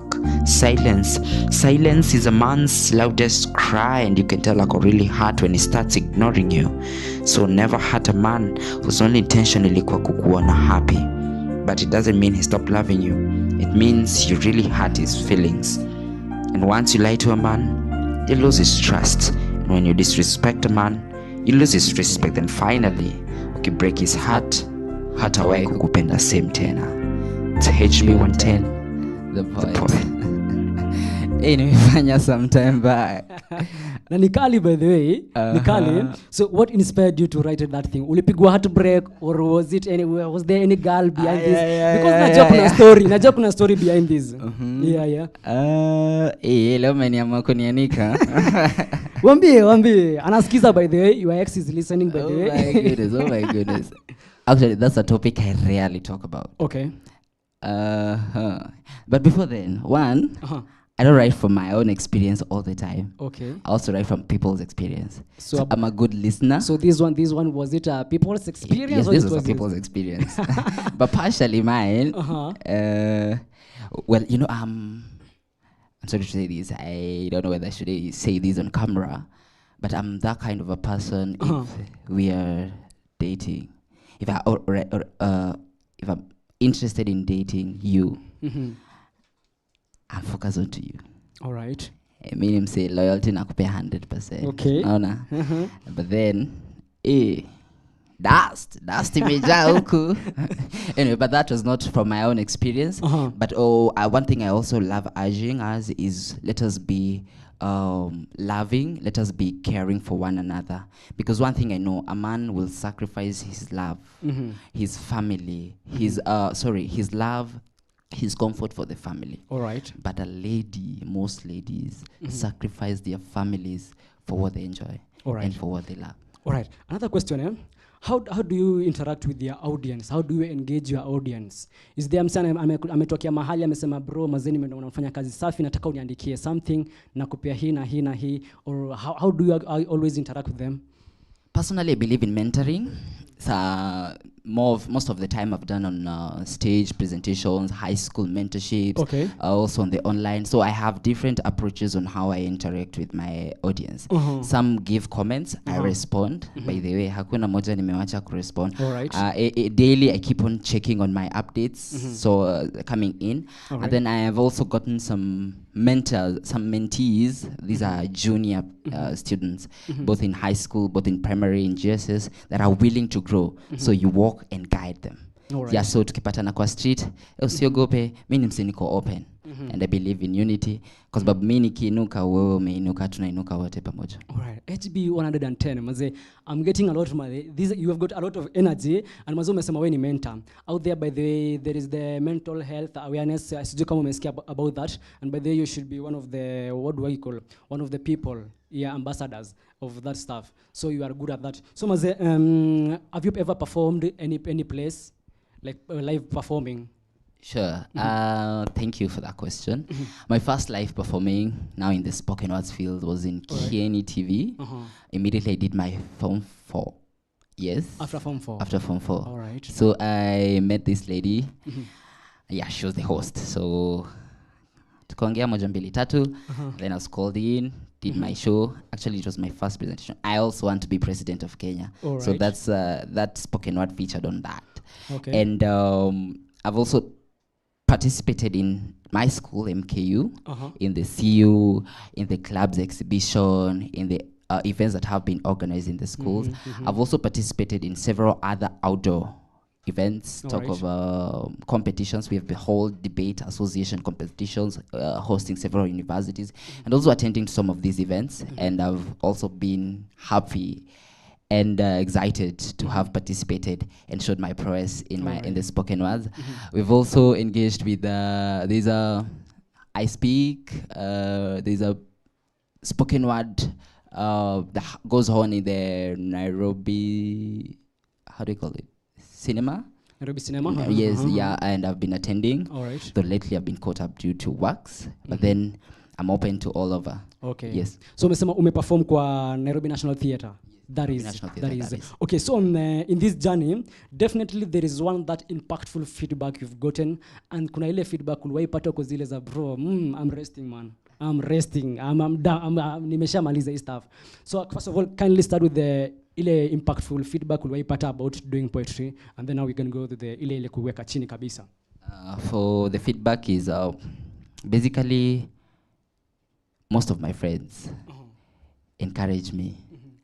And they keep on pushing and pressing on, hey, that was amazing. That was great. And when you get to interact with people who have also been in this field for a while, and then you get positive feedback like, you can do it. Let us go do some collabo. Kuna moja inakam. Kuna moja tulikuwa pia tunaicheki hivi. So it's also part of a motivating factor that really gives me the zeal to keep on working, to keep on still soldiering on in this spoken word field. Hey, hapo kwa ile turn down. Okay, see haikuja ka feedback. Okay. But ilikuja ka bad response, a negative response. So could I say I had approached? For me, he was a staircase higher. All right. So I approached this person. Sorry, I'm not going to disclose. No problem. Actually don't. Yeah, so nakwambia huku nje. So huyu jamaa alikuwa willing to mentor from that time, from the time we met. Sitambia happy juu mtajua pia. So I went to the dude, niaje networking here and there. Uko fiti, nimependa kazi yako. I'd love to network, I'd love to learn and exchange and share. So tukapatana contact mdogo. Hey, after hapo buda akapotea. Adijui. Si amepotea. So how do you handle that, by the way? Because I'm talking about this about experience, because I've seen most of the artists nile when I approach him say for maybe support, for maybe amshikilie and stuff like that, but now umsaki wakata, they're like this is the end of me, and all of a sudden mazee uskimili acha ile job kwa sababu gani ule msali ni turn down or this and this. So how do you deal with viewers? Good. I just use a simple scenario. We are here in MKU. This is 2026. 2023, there were students here, right?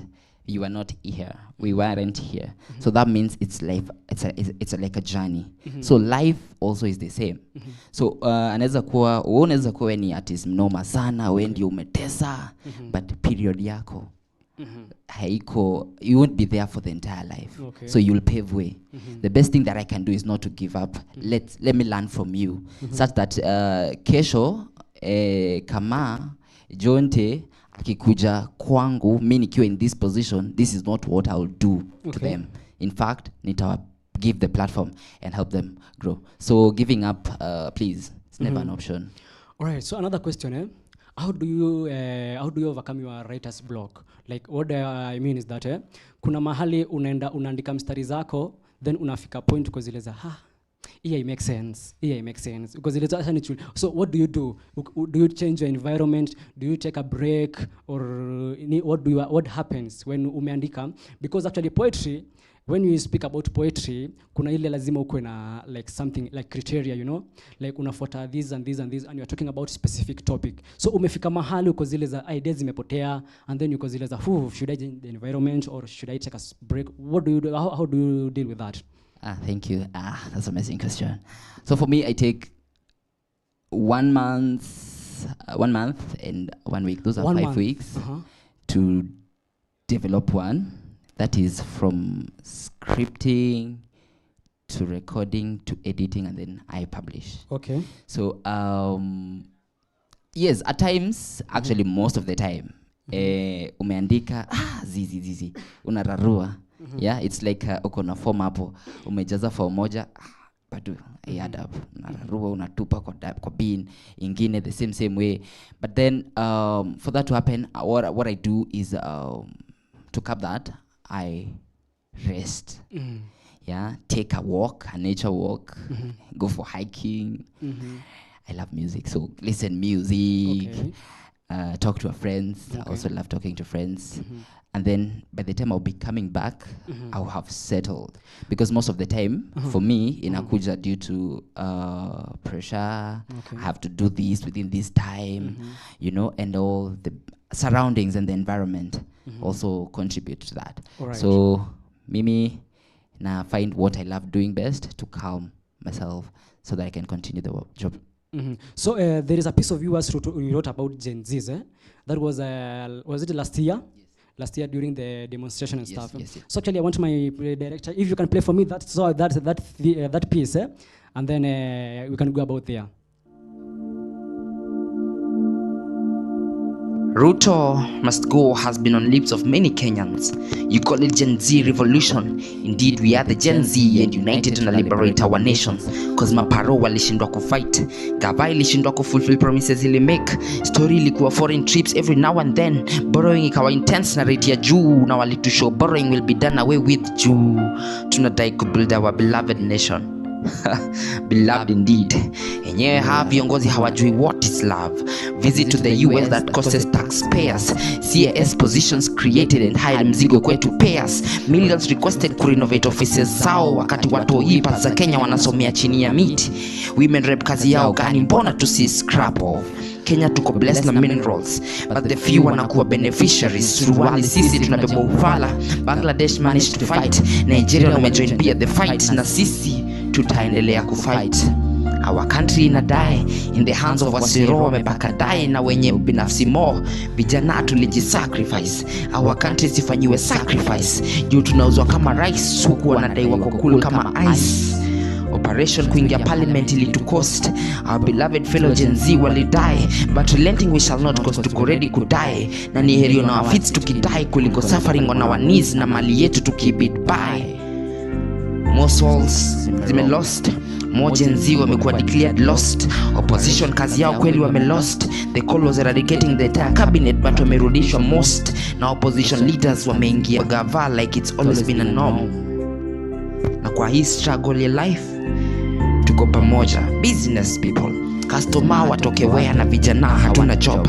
Madrivers accident inaweza come anytime. Spare parts na safety gear ziko juu, hosi gani itaku admit.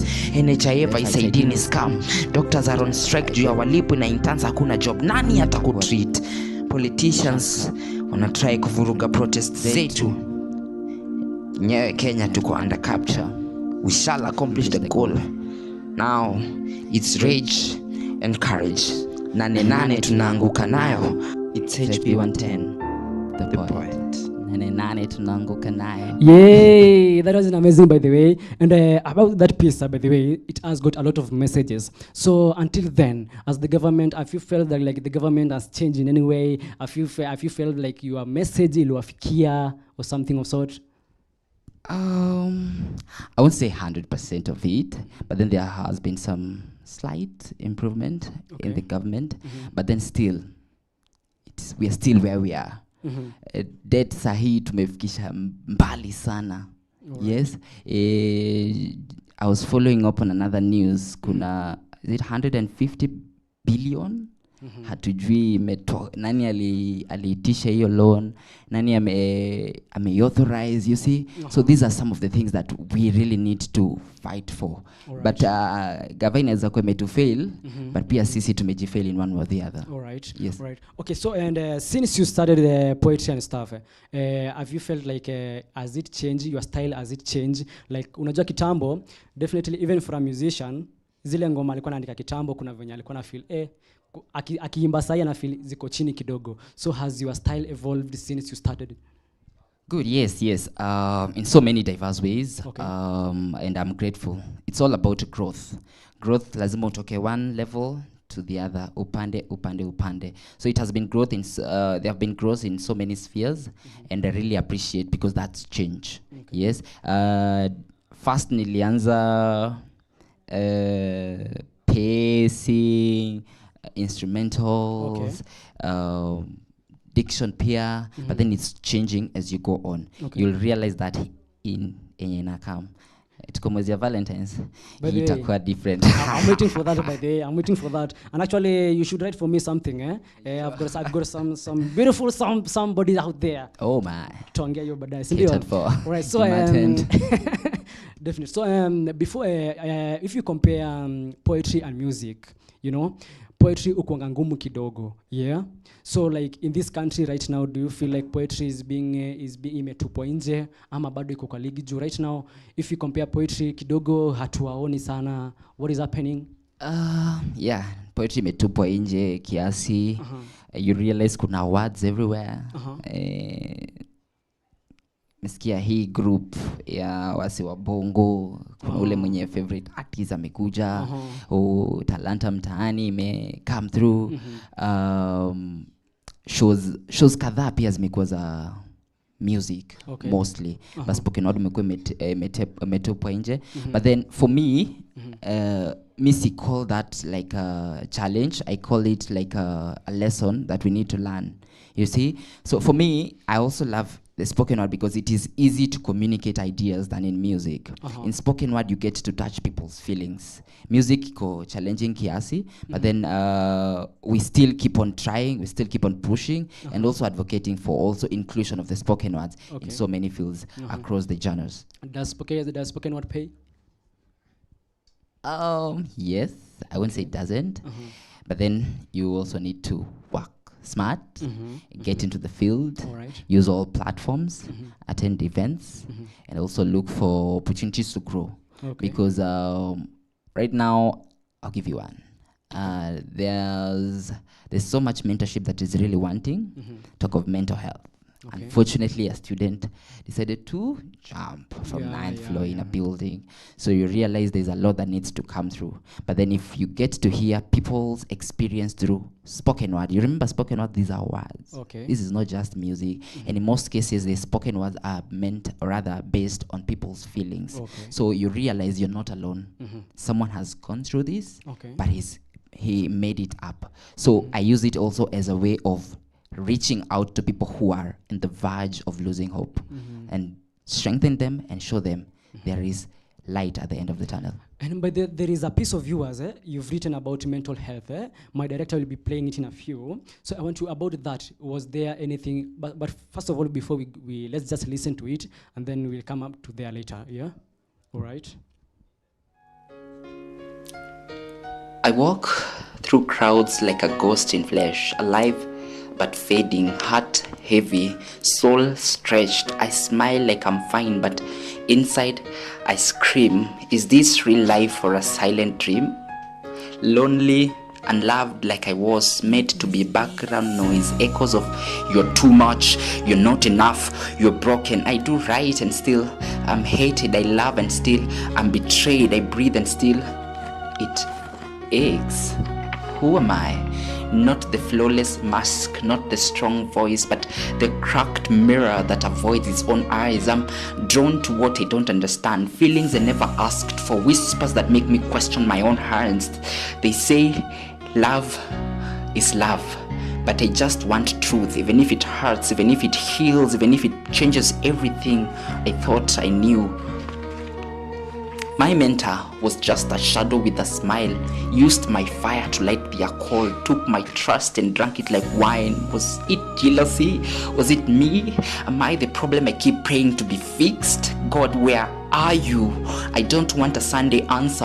I want a midnight rescue. I don't need a church phrase. I need a savior who'll sit in my silence, cry in my confusion, still call me chosen. If you're near, don't be quiet. Touch this aching place. Speak over this chaos, because I'm drowning in my own thoughts and I need you to walk on this water. But I'm still here, still breathing, still writing, still holding on by a thread stitched with grace. So maybe that's something. Maybe I'm not forsaken. Maybe my tears are prayers in disguise. Maybe pain is proof that I still care. And maybe, just maybe, God hasn't left. I'm not beyond healing, not too dirty to be loved, not too lost to be found, not too broken to be whole. So until the fog clears, I'll stand in the rain and whisper through trembling lips, I am still here. HB 110, the poet. Right, wow. That actually it changed the atmosphere of the studio. If you look at these people around here, washanza kukua, hey, oh my God. Emotional, you know. So about that is actually something amazing. That is amazing piece. What inspired you into writing that? Have you ever gone through anything like ikakufanya uandike hiyo, or was it about something you saw? Yes, I'm still here. It was a challenge. I was passing through a challenging situation. Okay. Someone was taking advantage of me. That person was my mentor. Okay. So I did this to speak to him directly. So I didn't want to talk to him. I just wanted to present it in a spoken word way. Okay. And then it did my purpose. All right. Ilimfikia. And then I managed to share the challenge. It also happened that my friend was also undergoing some depression. He was talking to me. I don't know, alinitrust sana. Ajui hata mimi niko huku. Nikapitia. So you realize some people are looking up to you. But then if you give up, just imagine umemwacha aje. Okay. So yeye ako wapi? So I really enjoyed doing it because I also got to hear the story. Alikuwa she. So she was really also going through a lot, betrayal, love, and all these love jungles, cheatings. Sometimes I wonder, unapata boys uko fiti, hauna mambo mengi, demu unapata yeye anakucheza kaki. Asijui nini. Mashimo zote anajua za tao, za Thika, machom zote. Alafu wewe ni dem, umerelax. Uko tu humble, unafia saja. Alafu boys wako. Umegongewa. Talking about that, so does feelings also encourage you to write these? Because unajua most of the people, mimi nawasikianga huko nje wanasemanga, hawa watu wanaimba, hawa watu wanaandika poetry, wanafaa wapigwe heartbreak ndo at least wapate something to write, you know, because I was seeing a certain meme the other day and it was saying of later tujapata any music of something of heartbreak. So wako zile za kwani amza heartbreak wasanii. So come to you. Does if your feelings, your emotions encourage you to write your poetry? Well, for a spoken word, for me, to be a spoken word, I must initiate feelings and emotions because I need to reach the target audience. And sometimes, like I said, not that it has happened to me, it has happened to my friend.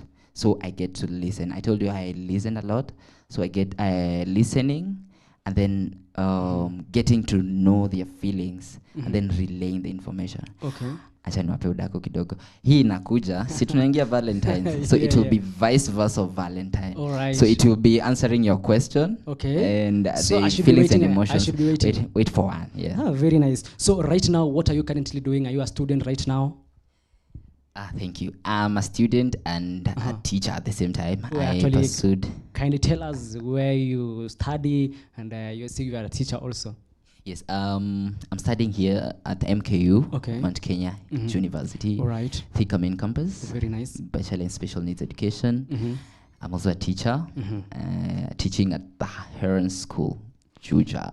Okay. Yes. So come to MKU. As MKU, have you felt like MKU has contributed to work of your artistic work and poetry? And the challenges you have gone through, most of the people are going through in MKU when you are music industry and the poetic industry? Well, honestly, I would say it has been an amazing platform. MKU, long live MKU. Not just in poetry, not just in my artistic life, but also in my leadership capacity. MKU Debate Association was not active. Okay. But some of my friends and I started it, and now it's active in Very MKU. nice. So I've been journeying through learning, identifying my potentials, getting to learn more on the leadership perspective. Okay. And also growing. Then also it has provided platforms for me to also show my prowess, and I've been able to relay and also get to experience, get to learn, get to network, and also get to interact with people who are also doing spoken words, because there are so many students that are also doing spoken words in our campus. So you've said you are a teacher. So how do you balance your career path and music path, your poetry and stuff? How do you balance? You had to reach there. Okay. Well, for me, I've programmed myself. It's all about being self-driven. For you to succeed, you must agree. There's time for everything. So this time I'm here. Yes, today I went to class. These are lyrical games. So msijali mbona sina official. So you realize you just program yourself. For me, from 6 to 5. Okay. That's my school hour. 6 Anything in the morning. 6 in the morning to 5. Okay. To 5 p.m. in the evening. I will do everything that entails my work. Schemes of work, lesson planning, teaching, notes, resources, name them. But then from 6, I give myself an allowance of an hour for resting, for enjoying, so relax. So from that time, all the other parts, hiyo ndo time yangu nachukua sasa grow. Hapo ndio naangalia where my spoken words is. Hapo ndo na focus na my areas kama drama directing, scripts writings, you know, because like right now tuko season ya festivals. So we are gearing for the KNDFFF, Kenya National Drama and Film Festivals. Right. Yeah, so kazi ya shule na malezia shule, nikikuja kwa nyumba I'm not a teacher. All right. Yes, so sibebani na notes nini niende nikafanye home, zimezoesha shule. So unakuja kufocus sasa na kuja focus on my other field. There is a kid somewhere there is a boy there is a girl child there. She really wants to he or she want to start being a poetry person. He or she want to start kuandika hizi mambo na spoken words. What do you have to tell such person? Because right now penye tuko kwa the industry, actually spoken words, to be honest, haifanyi vizuri. So do you have any encouraging words to those stuff? And do you have anything you want to tell the people in the country, those the promoters wenye nafaa kuwachukua pale? Do you have any message for them tukimalizia? Good. To the kid, keep pushing. Don't. One thing I always love to tell people is don't do something because of a short sum or something slight that you're going to get. Look at the bigger picture. Look beyond that small cash you're getting. You see? So for me, I don't take spoken words more on earning. I take it more on educating, more on empowering, more on also learning.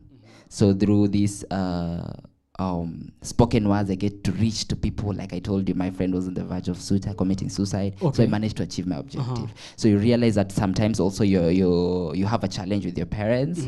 At times it's hard to communicate or rather relay information. You can use this journal. It can help you meet your objective. To all the promoters and all the brand ambassadors, please also incorporate the spoken words artist in your advertising, in your events, because right now actually we're in the center of civic education in our country.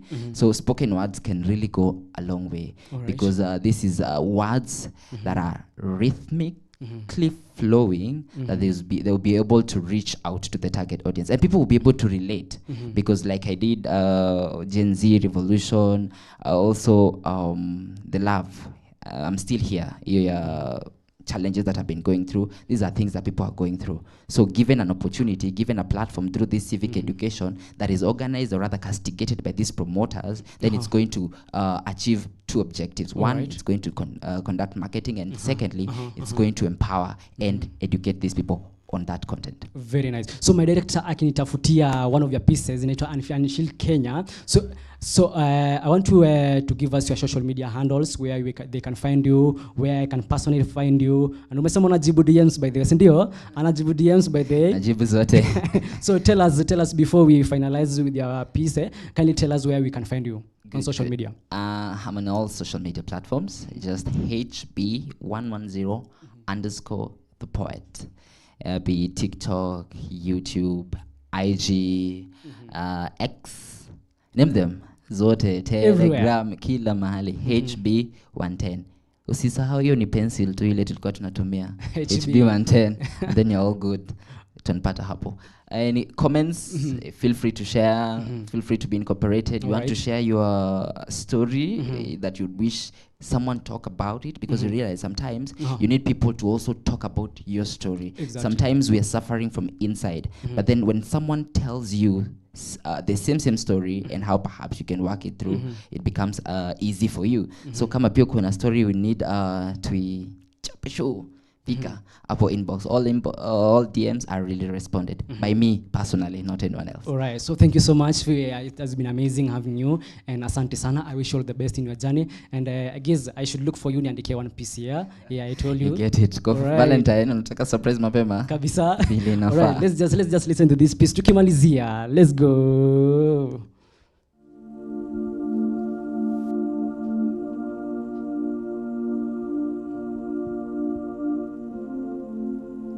Karibu Kenya, Republic of Shareholders and a company indeed.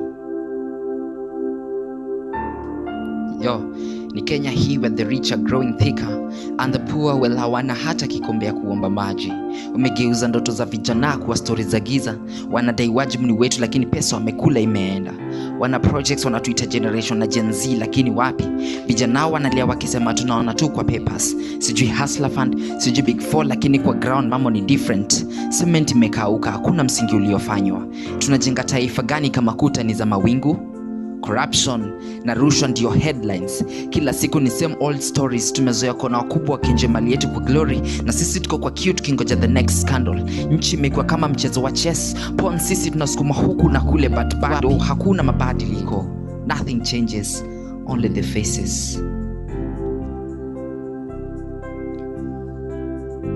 Wanaongelelea JKIA, Adani, eti mgeni ndiye atakayechukua yetu. Yaani yetu imeuzwa kimya kimya. Hata kwa airport tunaenda kwa wageni na wa on soil. Sijui kama bado Kenya ni yetu au wameamua tuko kwa auction. Vijana wanajiuliza will they ever get a chance to fly high in this nation, ama wataendelea kungangana kwa matatu na boda. Economy imewaka moto na sile ya Kenya burning ni mifuko raia wa kawaida ikiungua kila siku. Bei ya unga imepanda, mafuta, rent na hata ya socks. Wanatuambia economy iko juu, lakini nani anaona hiyo juu? Maybe kwa balloons za their masons, but for the rest of us hakuna kitu tunaona. Corruption na rushwa ndio headlines. Kila siku ni same old stories. Tumezoea kuona wakubwa wakinje mali yetu kwa glory, na sisi tuko kwa cute kingoja the next scandal. Nchi imekuwa kama mchezo wa chess. Pon sisi tunasukuma huku na kule, but bado hakuna mabadiliko. Nothing changes, only the faces.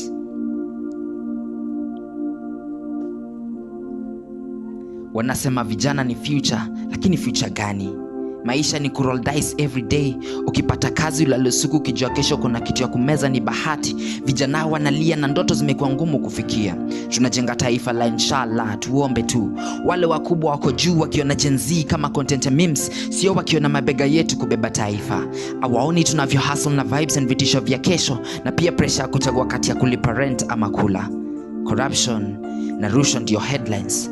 Kila siku ni same old stories. Tumezoea kuona wakubwa wakienje mali yetu kwa glory, na sisi tuko kwa cute tukingoja the next scandal. Nchi imekuwa kama mchezo wa chess. Pawn sisi tunasukuma huku na kule, but bado hakuna mabadiliko. Nothing changes, only the faces.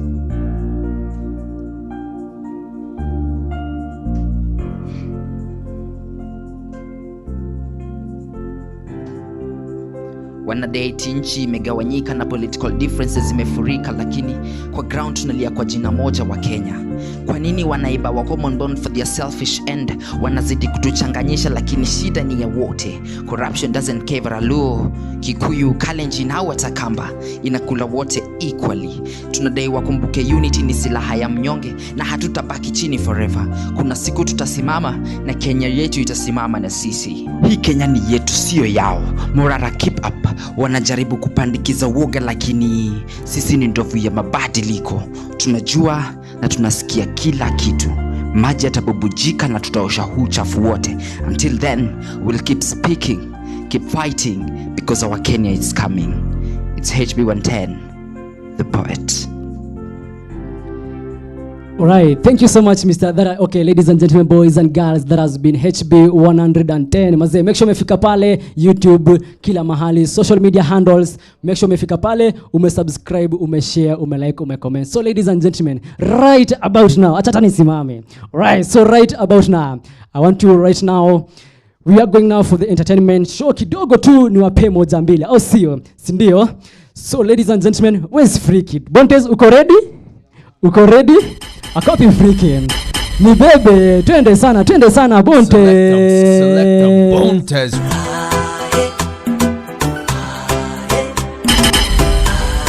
Select Bontes. Najua kukikuta nitajuta, kama nikikuta unanitania. Take, freaky, inde.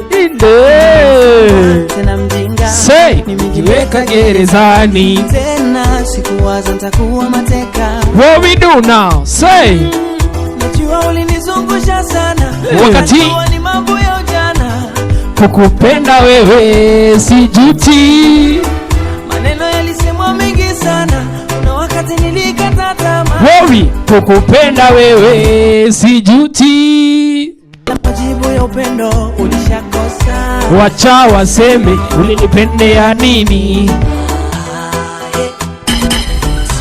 Ikibamba tunalamba mara ya pili. Worry. Najua kukikuta nitajuta, kama nikikuta unanitania.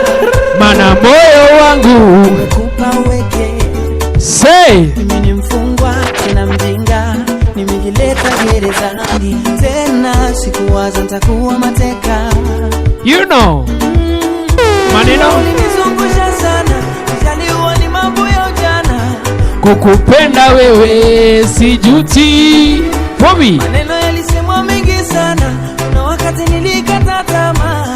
Kukupenda wewe Say, moyo mashine. Ila majibu ya upendo ulishakosa. Wacha waseme ulinipendea nini. Hey!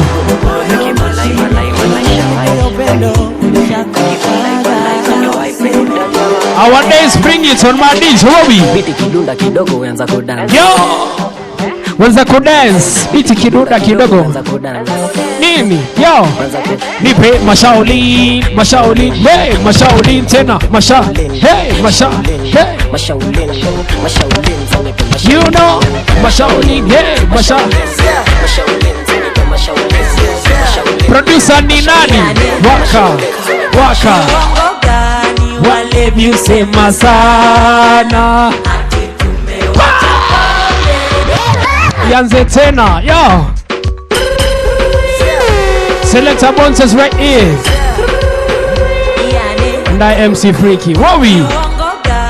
Wale musema sana.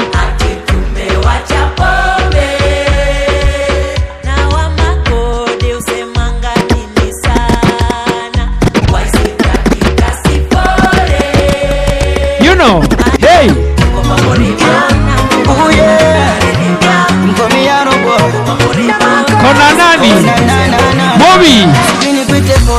Yo, mpino meji. It's all about Arrow Boy. Kali. Mwaga maji nikate kiu. Kini pepe. Yo.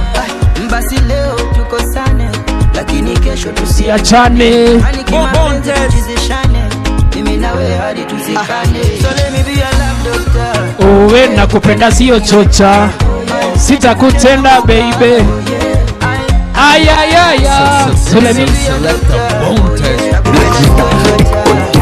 Sitakutenda baby. Please show. My hands, your waist.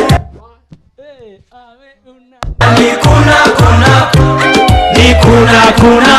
You know, my lips, your lips, they touch. Unani. Ni kuna. Leo nadai moja ya power that I will never forget. Drop me your pin and our location. You know what? Now. Utanipata kwenye gate kama ni appointment. You know that I won't be late. Nope. Kimangoto over 1.5 to from design ya mom say you guy my guy chukundaka kama kawa na machaji no mind tulisaka tukapata hiyo ndo tamu wa life tuko mavitu tunaserereka ni kupima na wazimu maisha bila pressure kujivinjari muhimu nashingi kutesa hizi area muatibu. Let me see. Yo, you know this one now. 1,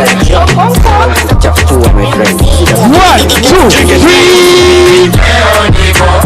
Nimekuja kucheza. Say, kesho siko. So fanya nini? Waiter. Tuna. Usione hivi. Tumekuja na pesa. We. Fanya nini yo? Nini?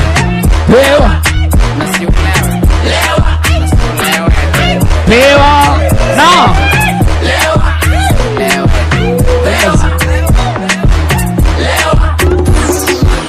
Akileo nko na mbogi hatari. Tena tari nko hadi na gari. Kabagazi. Aka ganji. Sina kinywaji. Yo. Kidogo tu. Waitress amebeba.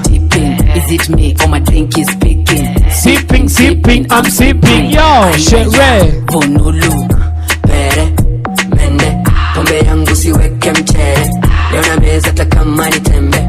Ndo nilewe mpaka nimekuja. You know what? Tunakuja kumaliza. We. Now, pewa. Yo. Make it happen, yo.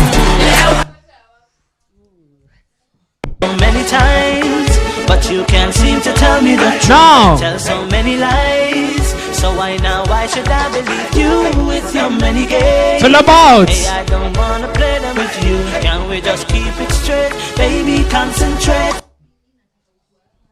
Ease. You don't show me how. Mzee mzima. Wagwan.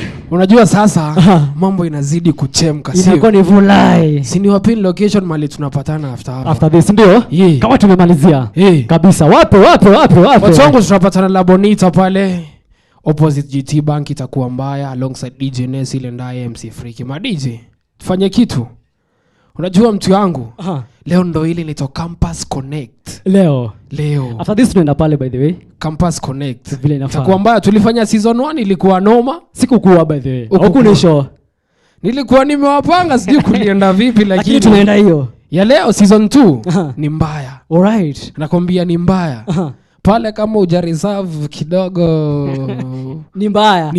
Kuna So right, ladies and gentlemen, before to bebe, I want to say just thank you so much. This is Talanta MKU. Tumeshukuru sana. Been with us from 6:30 mpaka saa hii tumemaliza. Until next Friday again, I go by the name General Official, and in the building MC Freaky, of course. The Mark man got the baddest DJ, so let's do it. On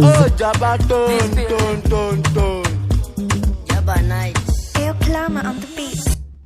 On the floor ni rumba night, look on the floor tight. On the floor ni reggae night, look on the floor tight. On the floor ni jaba night, look on the floor tight. Insodata. Isakata. Pata potea hadi naweza otea ongea bima simsima nataka sima nawasha tukiwa zima vuma logo ni ile mbiwa puma vuma logo ni ile body flow tight body flow ni rumba night low tight body flow ni jaba night low body flow tight body flow ni rumba tight body pa vibe ni rumba na banjuko kiraruka gati na lipuka lipua pasua tarua pumua orera es jabaneto na kutema adi bila waba rada swale swadakta ni kulundengeng apa ukidea meseo na nwerea chorea atapani marichi wa korira lobondi flow tight bondi flow ni rumba nine yo lobondi flow tight bondi flow ni reggae night lobondi flow tight bondi flow ni jaba night bondi flow ni jaba night bring it yo. You know, back them days I say, yo, we break it back in time, my selector Bones is MC freaking out. Generally, you know, okay, the beat tunakupigia, so let me make one